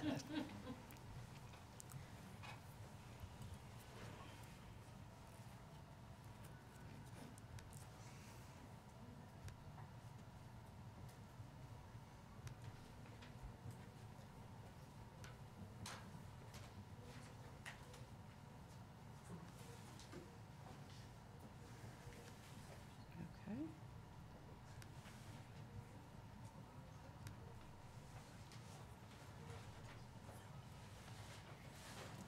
Just a minute here. I'll make sure I'm not, make sure it worked. Have to refresh just a minute.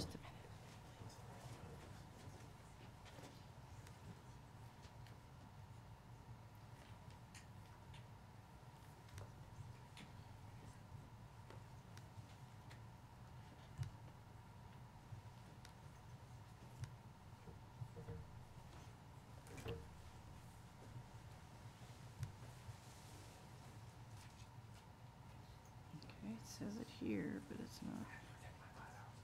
Good night.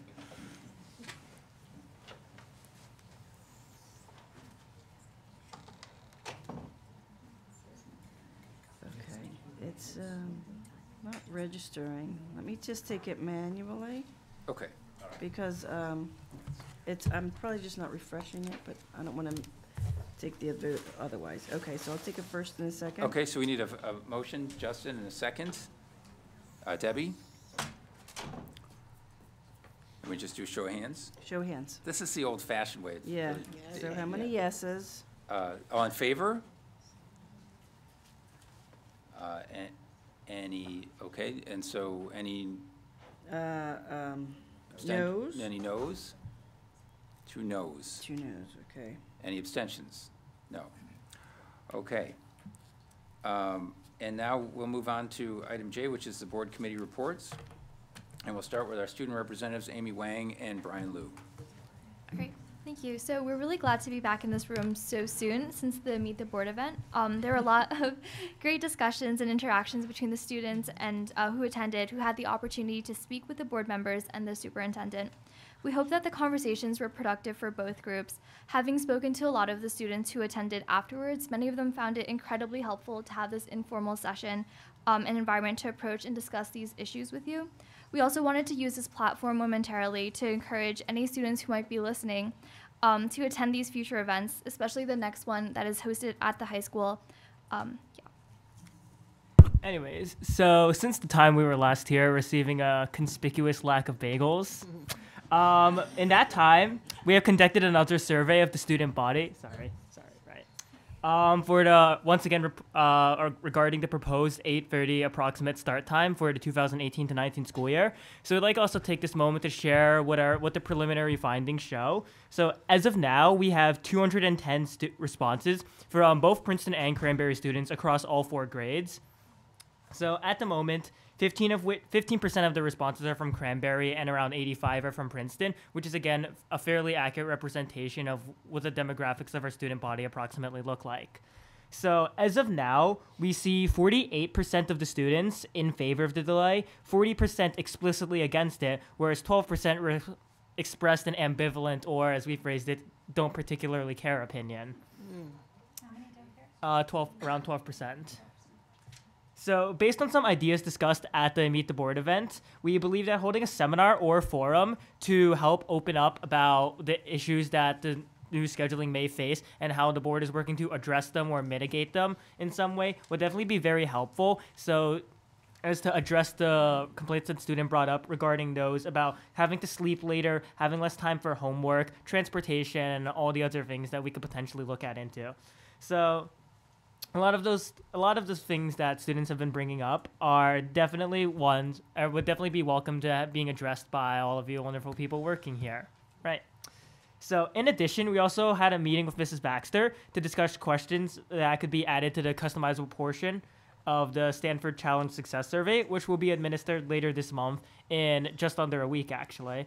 So some of the question topics we hope to bring up there will regard those of later start and end times, the morning break, and the math homework policy. And with a survey response rate of around 90%, we can hopefully find those helpful. So last week we also had met with the math department regarding the math homework policy, and some of the highlights from the meeting included the percentage of homework completed and the results of the student survey, which asked whether or not students believe that their grade accurately reflected their knowledge. So for homework habits, the departments looked at 2,144 students from grades 6 to 12, and they found that 80% of all students are completing 85 to 100% of their homework still, with 12% completing 65 to 84%, and 8% of all students completing 0 to 64%. We also see a very sizable amount of students completing their homework and utilizing the drop and retake policy that they've come up with. Then on whether or not the grade accurately reflected their knowledge of the subject, of the 1,386 high school students surveyed, 77% believe that their grades under the new homework policy accurately reflected their knowledge of the subject. Of those students, 80% of them do not intend on changing their homework habits. The other details of this policy change will be discussed more in depth at the upcoming Student Achievement Committee. And we're just really optimistic moving forward into the future with a wonderful staff at the math department. And then lastly, I personally participated in the first Equity Audit of Student Focus Group and found that the conversations there that we had were incredibly productive. So students in the group discussed both the curriculum and their personal experiences at length, and we're really excited to see how we can move forward with those quantitative and qualitative feedbacks.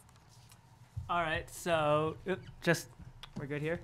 All right, just to close, we'd also like to bid farewell to the 3 faithful members whose terms will be ending here today. We'd like to thank them for their years of service and wish them the best in the future.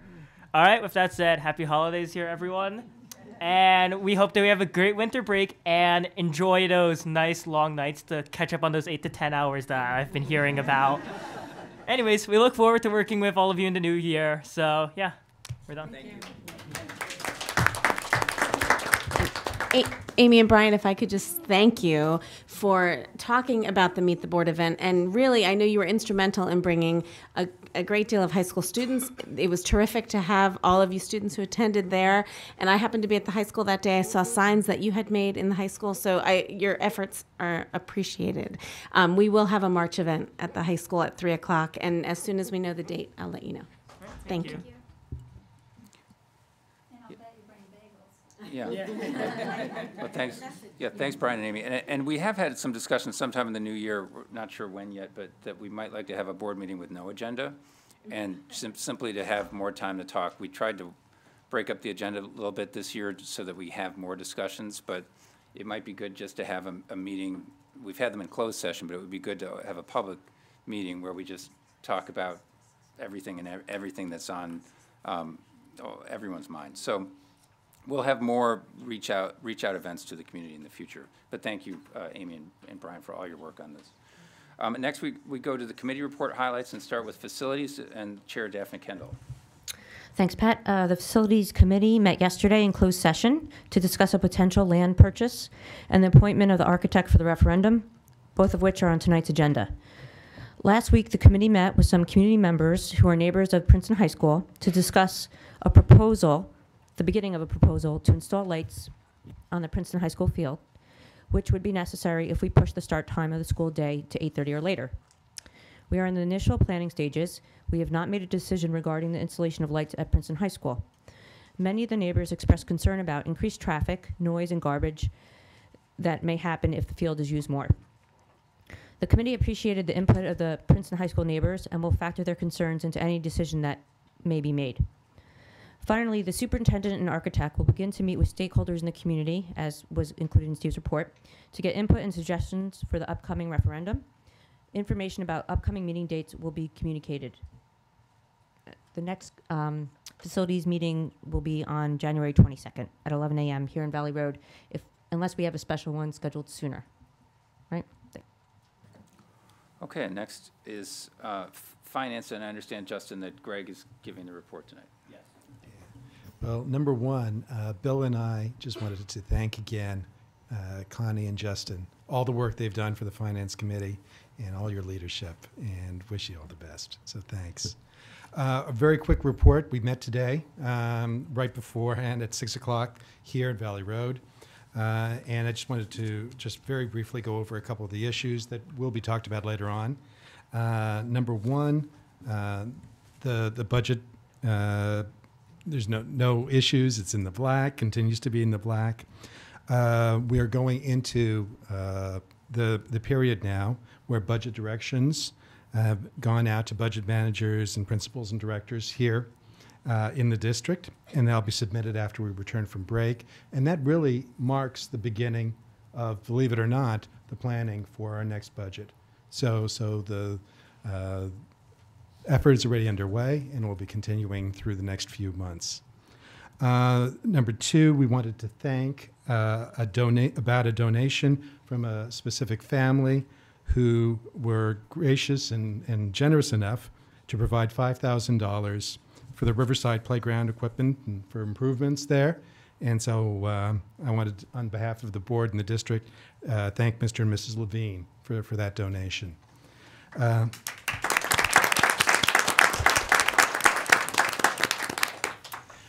Number three, we heard some of the details about a shared services agreement that will be on the agenda coming up later on in the meeting.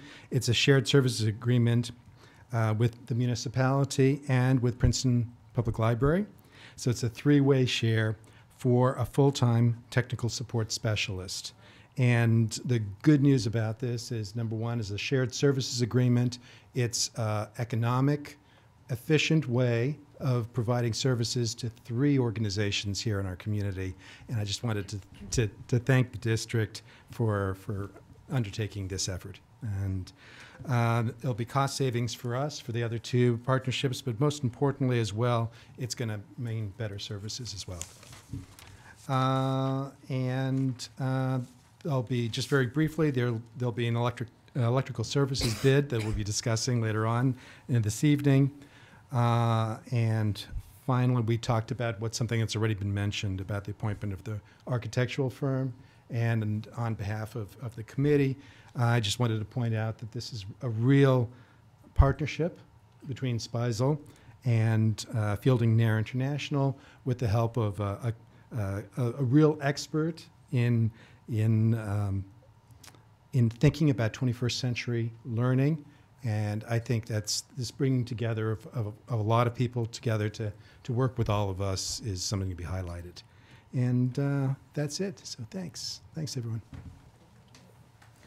Okay, thanks, Greg. And next is Personnel, Chair Connie Witter. Okay, the Personnel Committee met on December 4th at Valley Road from 8:45 to 11:15.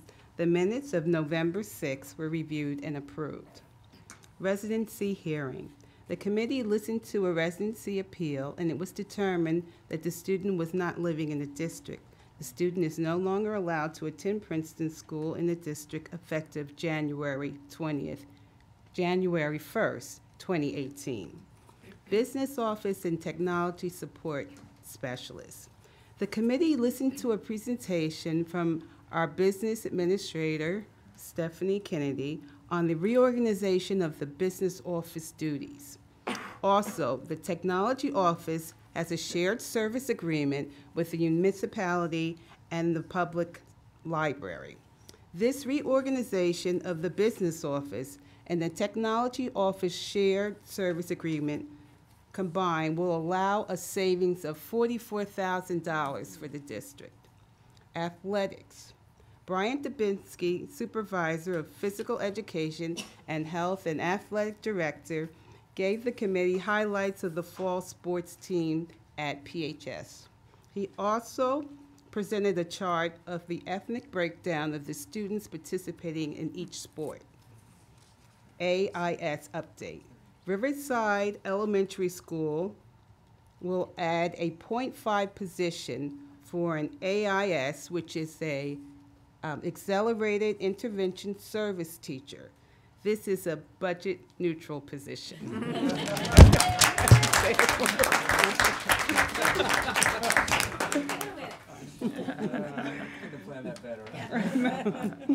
PRESA contract. PRESA would like to discuss the possibility of a contract extension similar to the extension reached by PREA and PPA. This meeting will take place in the near future to discuss this request. Staffing. The committee approved the request to hire a full-time nurse to be split between PHS and JW effective February 1st, 2018.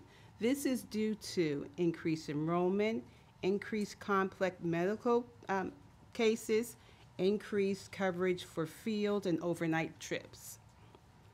December leaves of absences were reviewed. Personnel Committee dates were approved for 2018. The committee discussed confidential matters involving the district. Next meeting, Monday, January 22nd, Valley Road, 8:45. And I would like to thank my committee. They were wonderful. Betsy, Pat, Debbie, you were a great team. I think we worked great together, and we had fun. Thank you. Yes, we did. Thank you, Connie. Oh, you're welcome. Yeah. Thank you. Thanks. Want to ask a question on the reports at this time, or do we wait? Why don't we wait till the end, if that's okay? Okay, yeah. Okay, so next is policy, and Daphne Kendall will be giving the report tonight. So if you haven't been watching, Betsy and I alternate, and so I got the short straw tonight. So tonight we have a number of policies on for first and second reading. As Linda Oppenheim mentioned earlier in the meeting, we have a new policy on the agenda tonight for first reading. With this policy, which is hate-motivated behavior, we want to send a message that this type of behavior is not acceptable in our district. We have received input from some administrators, and the policy will be revised prior to the second reading at our January 23rd board meeting. The items on the agenda tonight for second reading.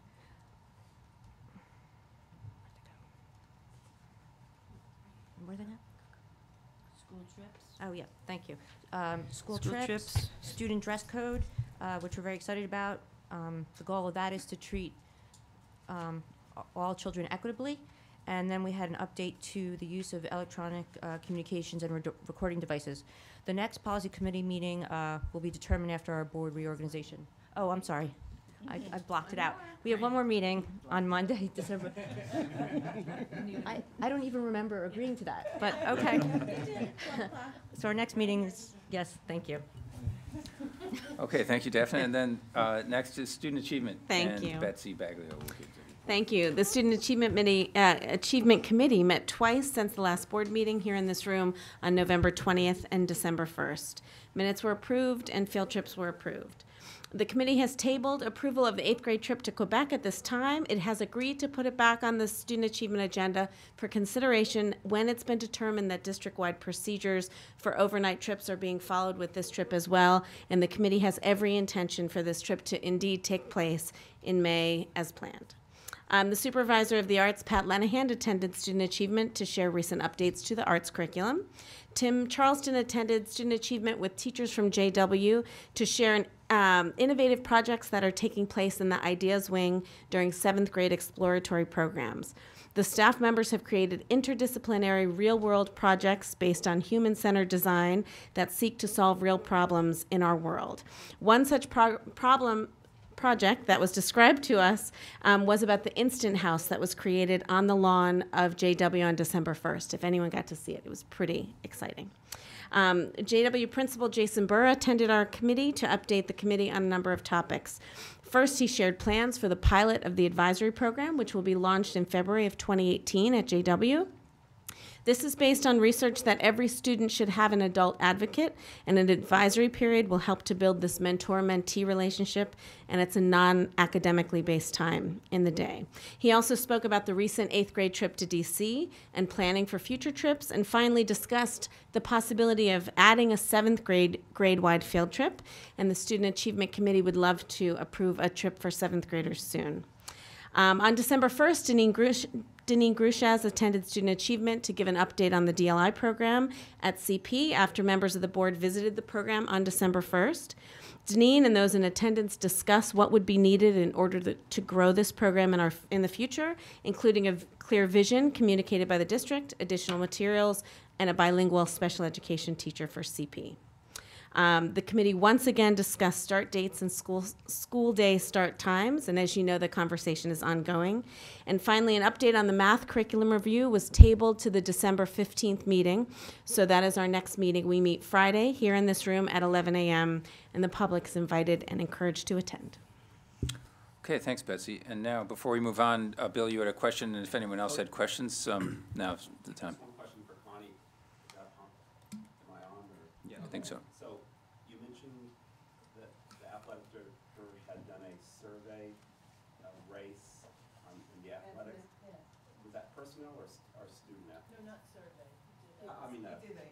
A graph. And was there anything noteworthy? Not at this point. I wouldn't say there's anything noteworthy. No. Okay.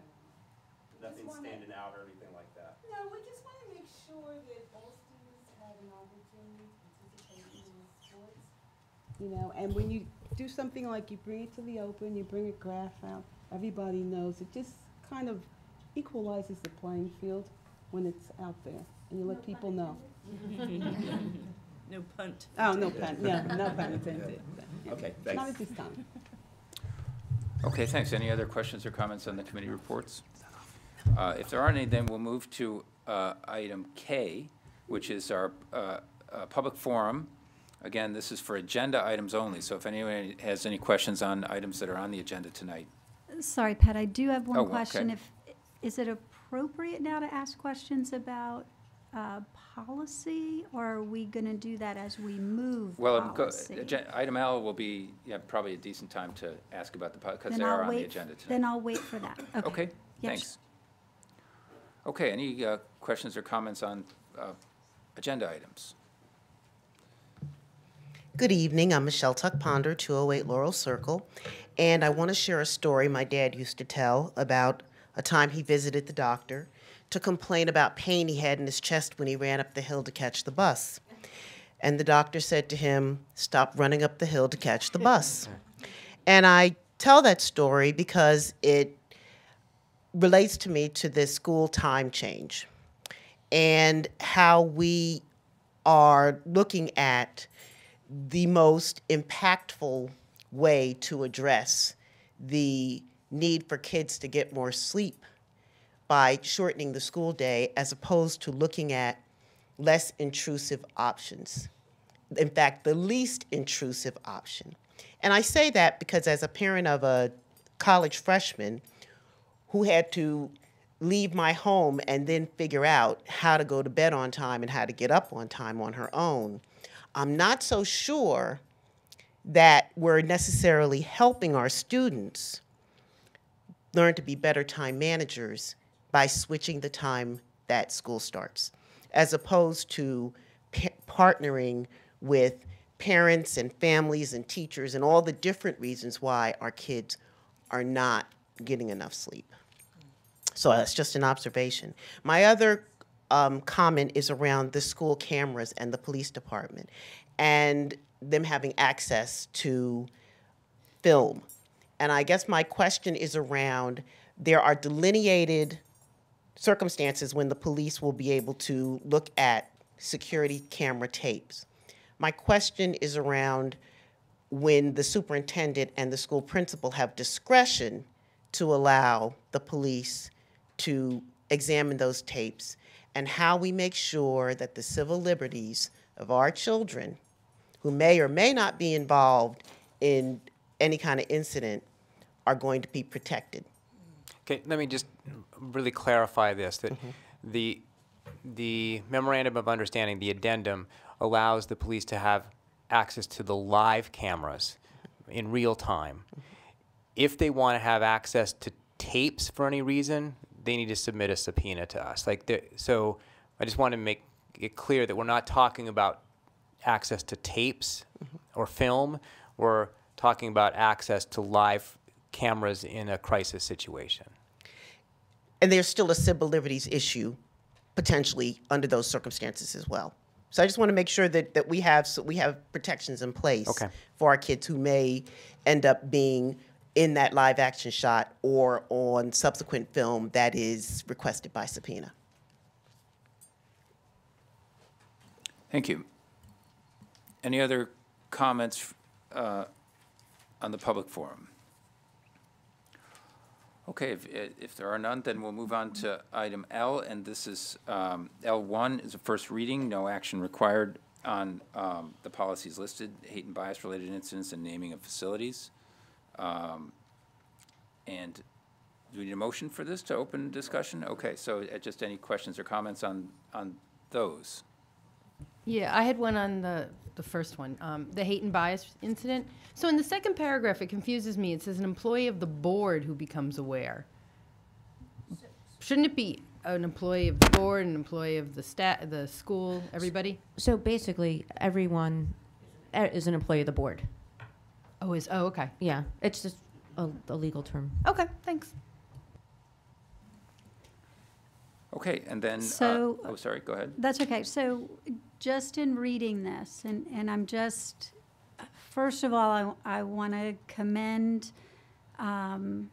policy for taking nothing and creating something for their commitment to this. And I can tell that there was a tremendous, tremendous amount of work and passion that went into this. So I want to say that first and foremost. And I know that this board is very committed to this.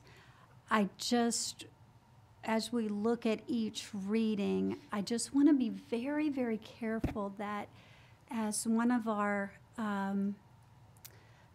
the public pointed out, we want to be very, very careful that we leave discretion in the hands of our principals and in the hands of our administrators that understand what is age appropriate before we put in our policy that we shall immediately notify the local police department and the bias investigation officer. I'm just a little concerned about putting our principals and our administrators in a position where we have mandated that they do something that may or may not be age appropriate, but we've put them in that position. So I know that we're thinking this through, but we have also signed a memorandum of agreement where we are allowing the police to be part of our system. But I want to be very, very careful about saying that we're going to bring in the prosecuting attorney, we're going to have suspensions, we're going to do these things, when our own president has said we want to reduce suspensions in our school and find other ways of finding means of teaching our children, and suspension should be our last resort. So I would just, I'm not even offering a change here, I would just offer caution and let our principals and administrators really take a hard look at this to say, you know, we really need people who really know what they're doing here, because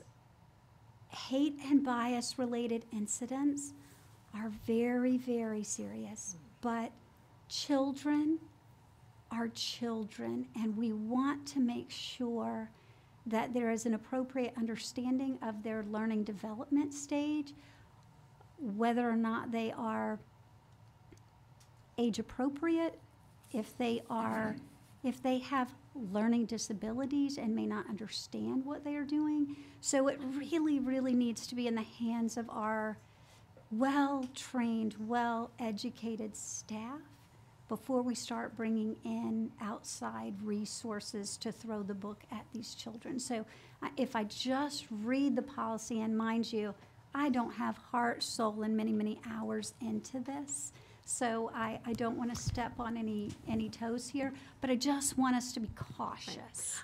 I think the section that you mentioned about calling the local police is specifically where there's concern that an act of violence will be or has been committed, or that a life has been or will be threatened. So I think in that specific circumstance where a need, you know, an immediate need may arise from that, is where that language came But from. I still think that falls on the principal and the administrator whether or not to call the police. That's not the board's. There's that's not the board's call. They're actually the principals, and Steve, please jump in. When there are certain acts, they have to call the police. Right. Thank you. We're required to call the police when there is a hate crime. Right. So that's different than a bias-related incident. Okay. So a crime is a criminal offense, such as assault, that is then motivated by hate towards a protected class. We're required to call the police under those circumstances. So we may want to go back and take a look at this language if the intent was to inform the police when there's a hate crime, which is different than a bias-related incident. Yeah, I just want us to be, you know, I'm so glad that we're showing strength here, and I'm good with that. But I want to make sure that we're, you know, that we're holding our bar steady. Correct. We'll discuss this. We can put this on the agenda for the 18th. Sure. That's great. Thank you for the other comments that were made this evening as well. Okay, thanks. And now we're on to L2, second reading, and now we need a motion and a second for this. So can I have a motion for L2, Justin, and a second? Did I see a second? Connie, thank you. Okay, any questions or comments on L2? I have to say, I love the student dress code. It's funny, having boys, I always throw that piece of paper out. I mean, I do. I know what my boys wear, and they don't, you know, even wear flip-flops. So reading that, it was really, you know, enlightening or fascinating. It was just, I thought it's really great. So, thank you. Any other questions or comments on L2? And this is a vote? Online voting. Online vote.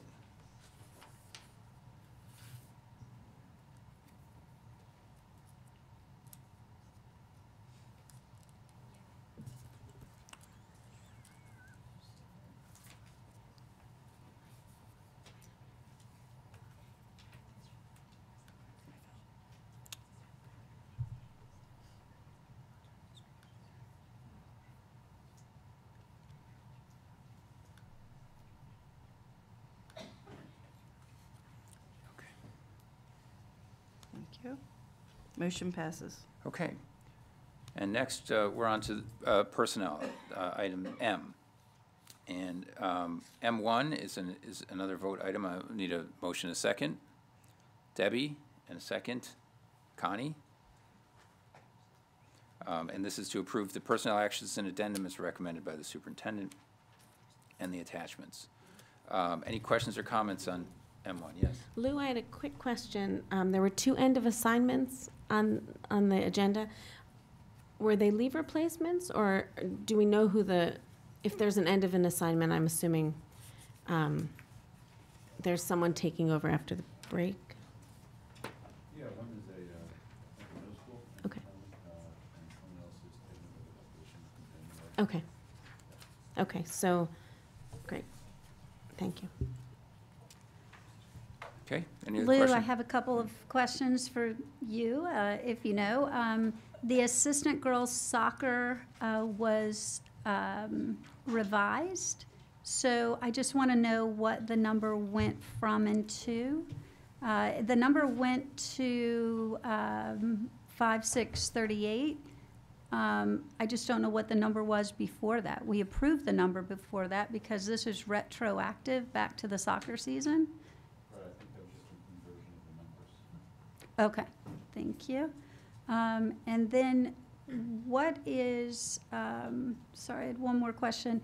There's a rescinding of the after-school librarian for Eli. So is there a replacement? That was from 1024. No, she's still doing it. She was appointed back earlier agenda. Okay. And then last month, she was appointed again. So there was 2 appointments, and this is just a rescission of the October agenda, but we have appointed her in September, and she is currently doing the job for the year. Okay, all right, great. And then my last question was, we have 5 wrestling volunteers with no stipends. So does that mean that all 5 of those coaches listed under wrestling will A, get no stipend and are volunteers, or they will get a stipend and we're just approving that they have passed the, we're just approving that they are acceptable to be coaches, but we're not approving their stipend amounts because there are no amounts for 5 wrestling coaches at JW in Princeton. So we're saying yes to 5 people that we would approve them in some capacity, but we're not approving the numbers. We have 3 volunteer coaches at the high school, working with paid coaches there. Uh-huh. And we have 2 volunteers, including our paid high school. Okay, so those are all 5 volunteers. Bless their hearts, okay. All right, and then my last question is, what is personal care? What is the personal care program? Personal care is a stipend that's for the support staff who work either with students who are in autism classes or who need sanitary assistance. Okay, great. And then item Q, no, it's okay, it's great. And then item Q, there is an after-school program. It is called Before School Book Club, but is an after-school program. I'm sorry, the naming just kind of confused me. AIS, it's Accelerated Integration Services. Accelerated. So it says after-school program. Do you get the irony? Yes. Sorry. I just have to like laugh sometimes when I read these things. Okay, thank you. All right. I'm done. Okay, any other I questions? just wanted Rob Montgomery to know that I read this Yes. to great lengths. Thank you. Any other questions or comments on M1? Okay, and this is a Roll call vote. Ready? Patrick Sullivan. Yes. Betsy Baglio. Yes. Debbie Braunfeld. Yes. Justin Duran. Yes. Bill Hare. Yes. Daphne Kendall. Yes. Fern Sproul. Yes. Greg Stankiewicz. Yes. Connie Witter. Yes. Evelyn Spahn. Yes. Thank you. Okay, and now we're on M2, which is just discussion, if any. Anyone have any questions on this job description for the technical support specialist? Okay, if there's not any, then we'll move to item N, which are all consent items, and so do we just need a motion for all of item N for any questions, discussion, or not even, we don't even need? Okay, so any questions on item N? Okay, if there aren't any, we're gonna vote on all of these at once at the end, so that brings us to item O, also consent items. Any questions on the items on agenda item O? Okay, hearing none. We move to item P. Frontline thing, it was just a revised amount from what I understand, correct? Yes, there's an explanation under the executive section. It was just an error in the, when it was approved prior. I think it's a couple $100 more or something like that. $238. $238. Okay. Item P, any questions on item P, which again are, I believe, also all consent items? I would just again applaud the shared service program that we have set up, the Network Technical Support Specialist. That is a great, it's a great thing, and yeah. We're working on other shared service opportunities with the community. That's great. Great. And that brings us to item P2, which is a vote, right? P2 is a vote. P2 is a vote. So I have a motion, please, Justin, a second, Greg, for, this is the architectural services. And any questions or comments on the architectural services? I'd just like to say I'm really excited to have both Fielding Nair and Spiesel working on this project. These are two world-class firms. One has really great local knowledge and knowledge about how to get a referendum through. The other is an internationally renowned educational architectural firm. And I think what they come up with is going to be absolutely amazing and exciting for all of us. So I'm really looking forward to working with both of them. Can I add Sure. one other cause for celebration? Fielding Nair is also working closely with a global leader in the field of education, Heidi Hayes Jacobs, who teachers in the room may recognize her for her work with curriculum mapping and the website she maintains, Curriculum 21, which is about 21st century learning.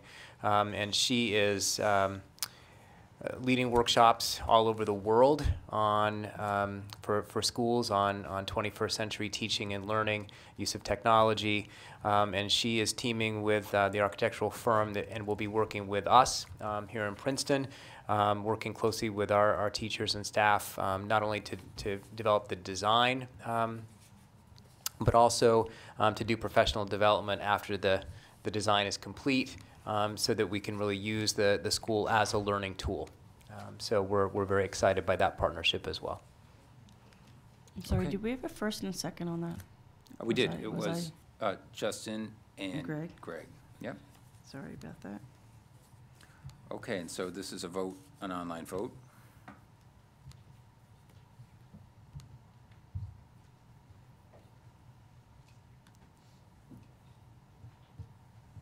You can vote online. Okay, please. thank you. Thank you.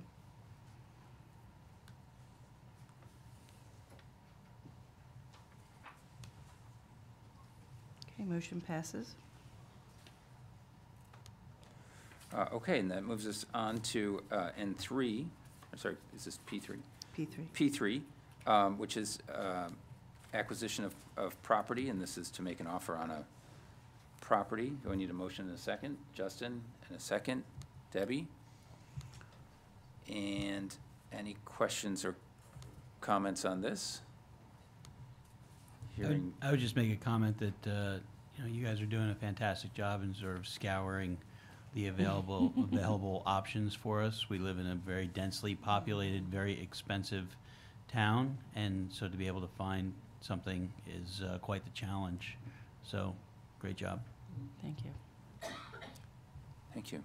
Okay, I think if there's no more comments, then this is an online vote.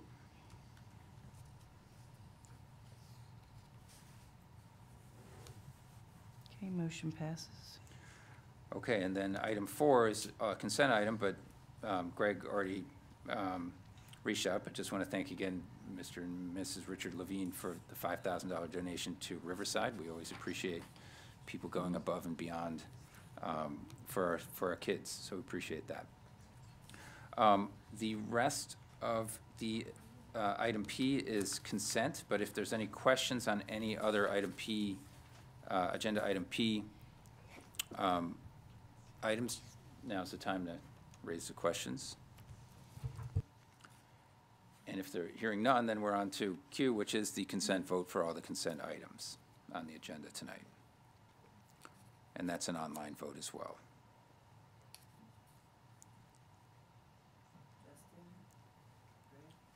Sorry, so, oh, we need a second, first and a second for that, sorry. Justin and Greg, sorry about that. Voting's open. I feel like it's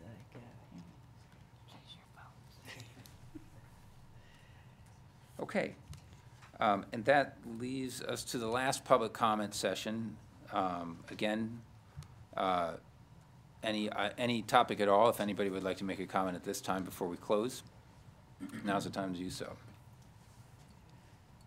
Just want to understand that acquisition of property, does that mean that you already have located a property that you want to purchase and you've just given Steve permission to make an offer on it? Is that what that meant? Oh, that's correct, yes. You've located a property and Steve can make an offer on it now? Correct. And the community doesn't know about this? Oh, it's a non-binding. Dude, go It's ahead. a non-binding offer. It would be obviously not, it would have to come out in the referendum. Right. It couldn't happen without the vote of the community. Right, but it's okay, thanks. I just want to understand.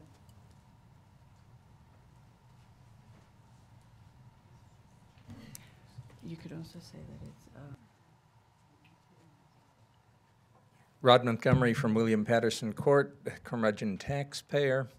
All I'm going to do this evening is thank the outgoing board members, especially Ms. Witter, who also has been serving on the board of the Griggs Farm Condominium Association. How she juggles both, I have no clue. Second thing I want to do is identify and say a few things about the handout I left at your places. It consists of a large fold-out sheet and two smaller sheets. The large fold-out sheet comes from the Urbandale schools in Iowa. The two smaller sheets come from the Leander School District in Texas. Both of these districts have been working under the guidance of David Langford, who is was a disciple of Dr. W. Edwards Deming and is, I think, arguably the principal successor to Dr. Deming in promoting Dr. Deming's teachings in K-12 education, although his practice is not limited to K-12. I invite you to read these both for inspiration in formulating your own philosophy of education for this district, which is a board responsibility, and for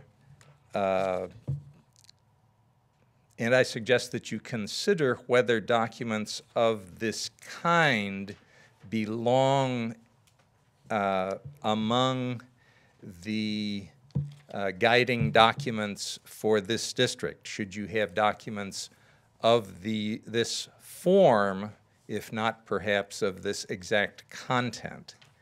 Thank you for your attention, and thank you for all your hard work for Princeton students. Thank you, Mr. Montgomery. Thank you.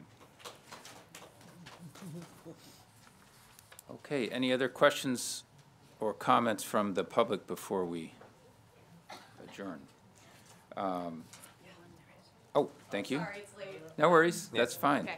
Patty Manhart, I teach at the high school. Just one question request. Can we combine the efforts of Marceline Dubois's study on equity with our questions about finding data and research with the Bell schedule change? Can you expand on Sure. your vision of that? So one of the comments or concerns was just looking at issues around equity with the Bell schedule change. Oh. Could we task Marceline Dubois as part of our study to also look at those together with the Bell I'll have schedule? to think that through with her. Okay. Yeah. But thank you, Patty. Okay. Yeah.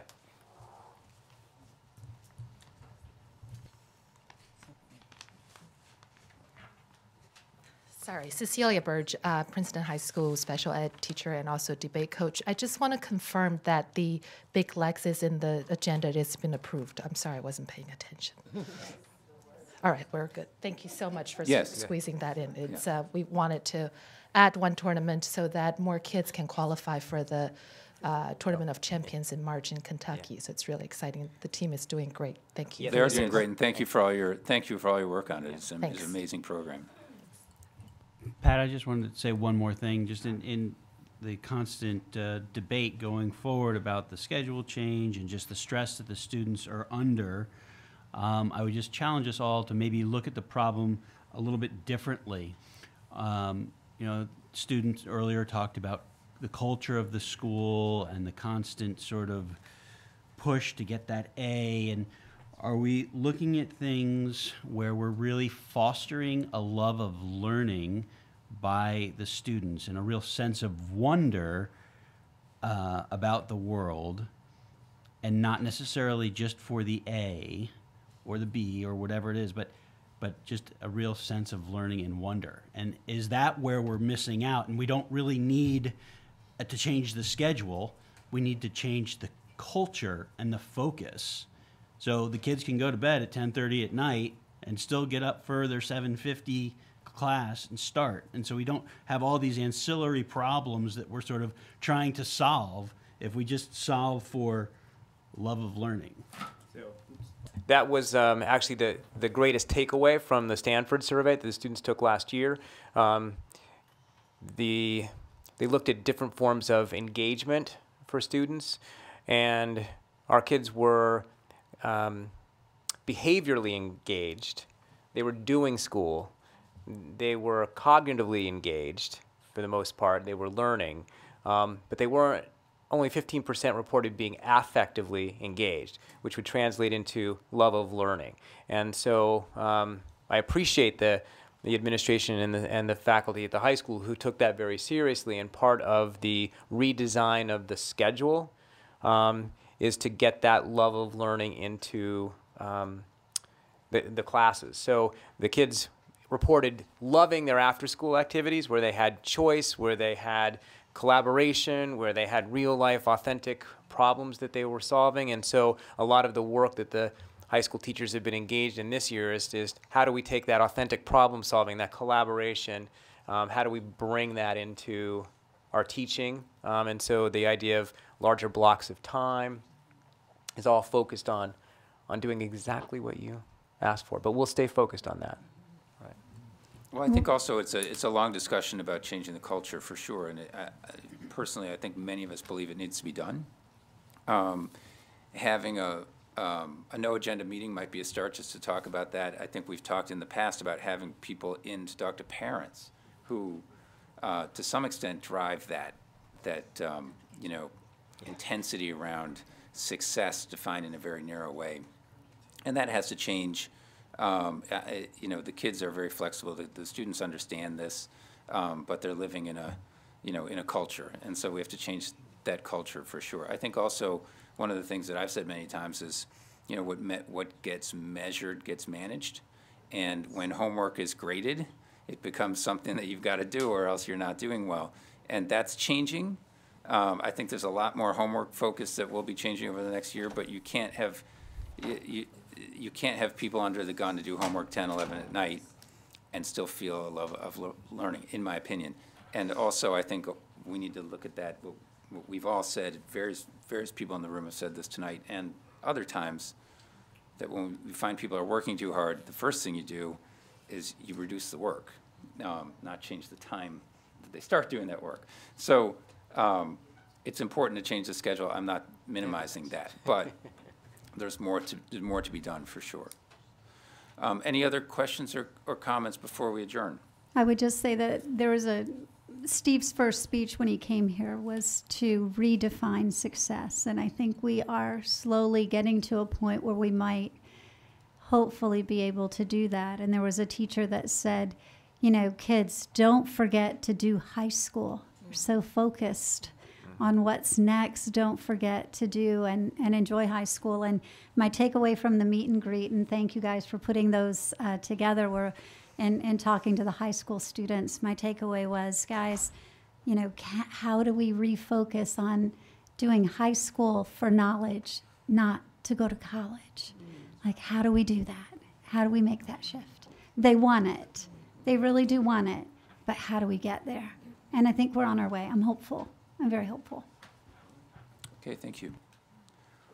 All right, so sort of feels like that was item S right there. Yeah. And so now we're on to item T, yes, which is adjourn. So can I have any other comments before we motion to adjourn? Yeah, let Fern do it, yeah. And any second, we have a second, Justin? Justin. And Connie? Yeah, and third. Okay, so, yeah.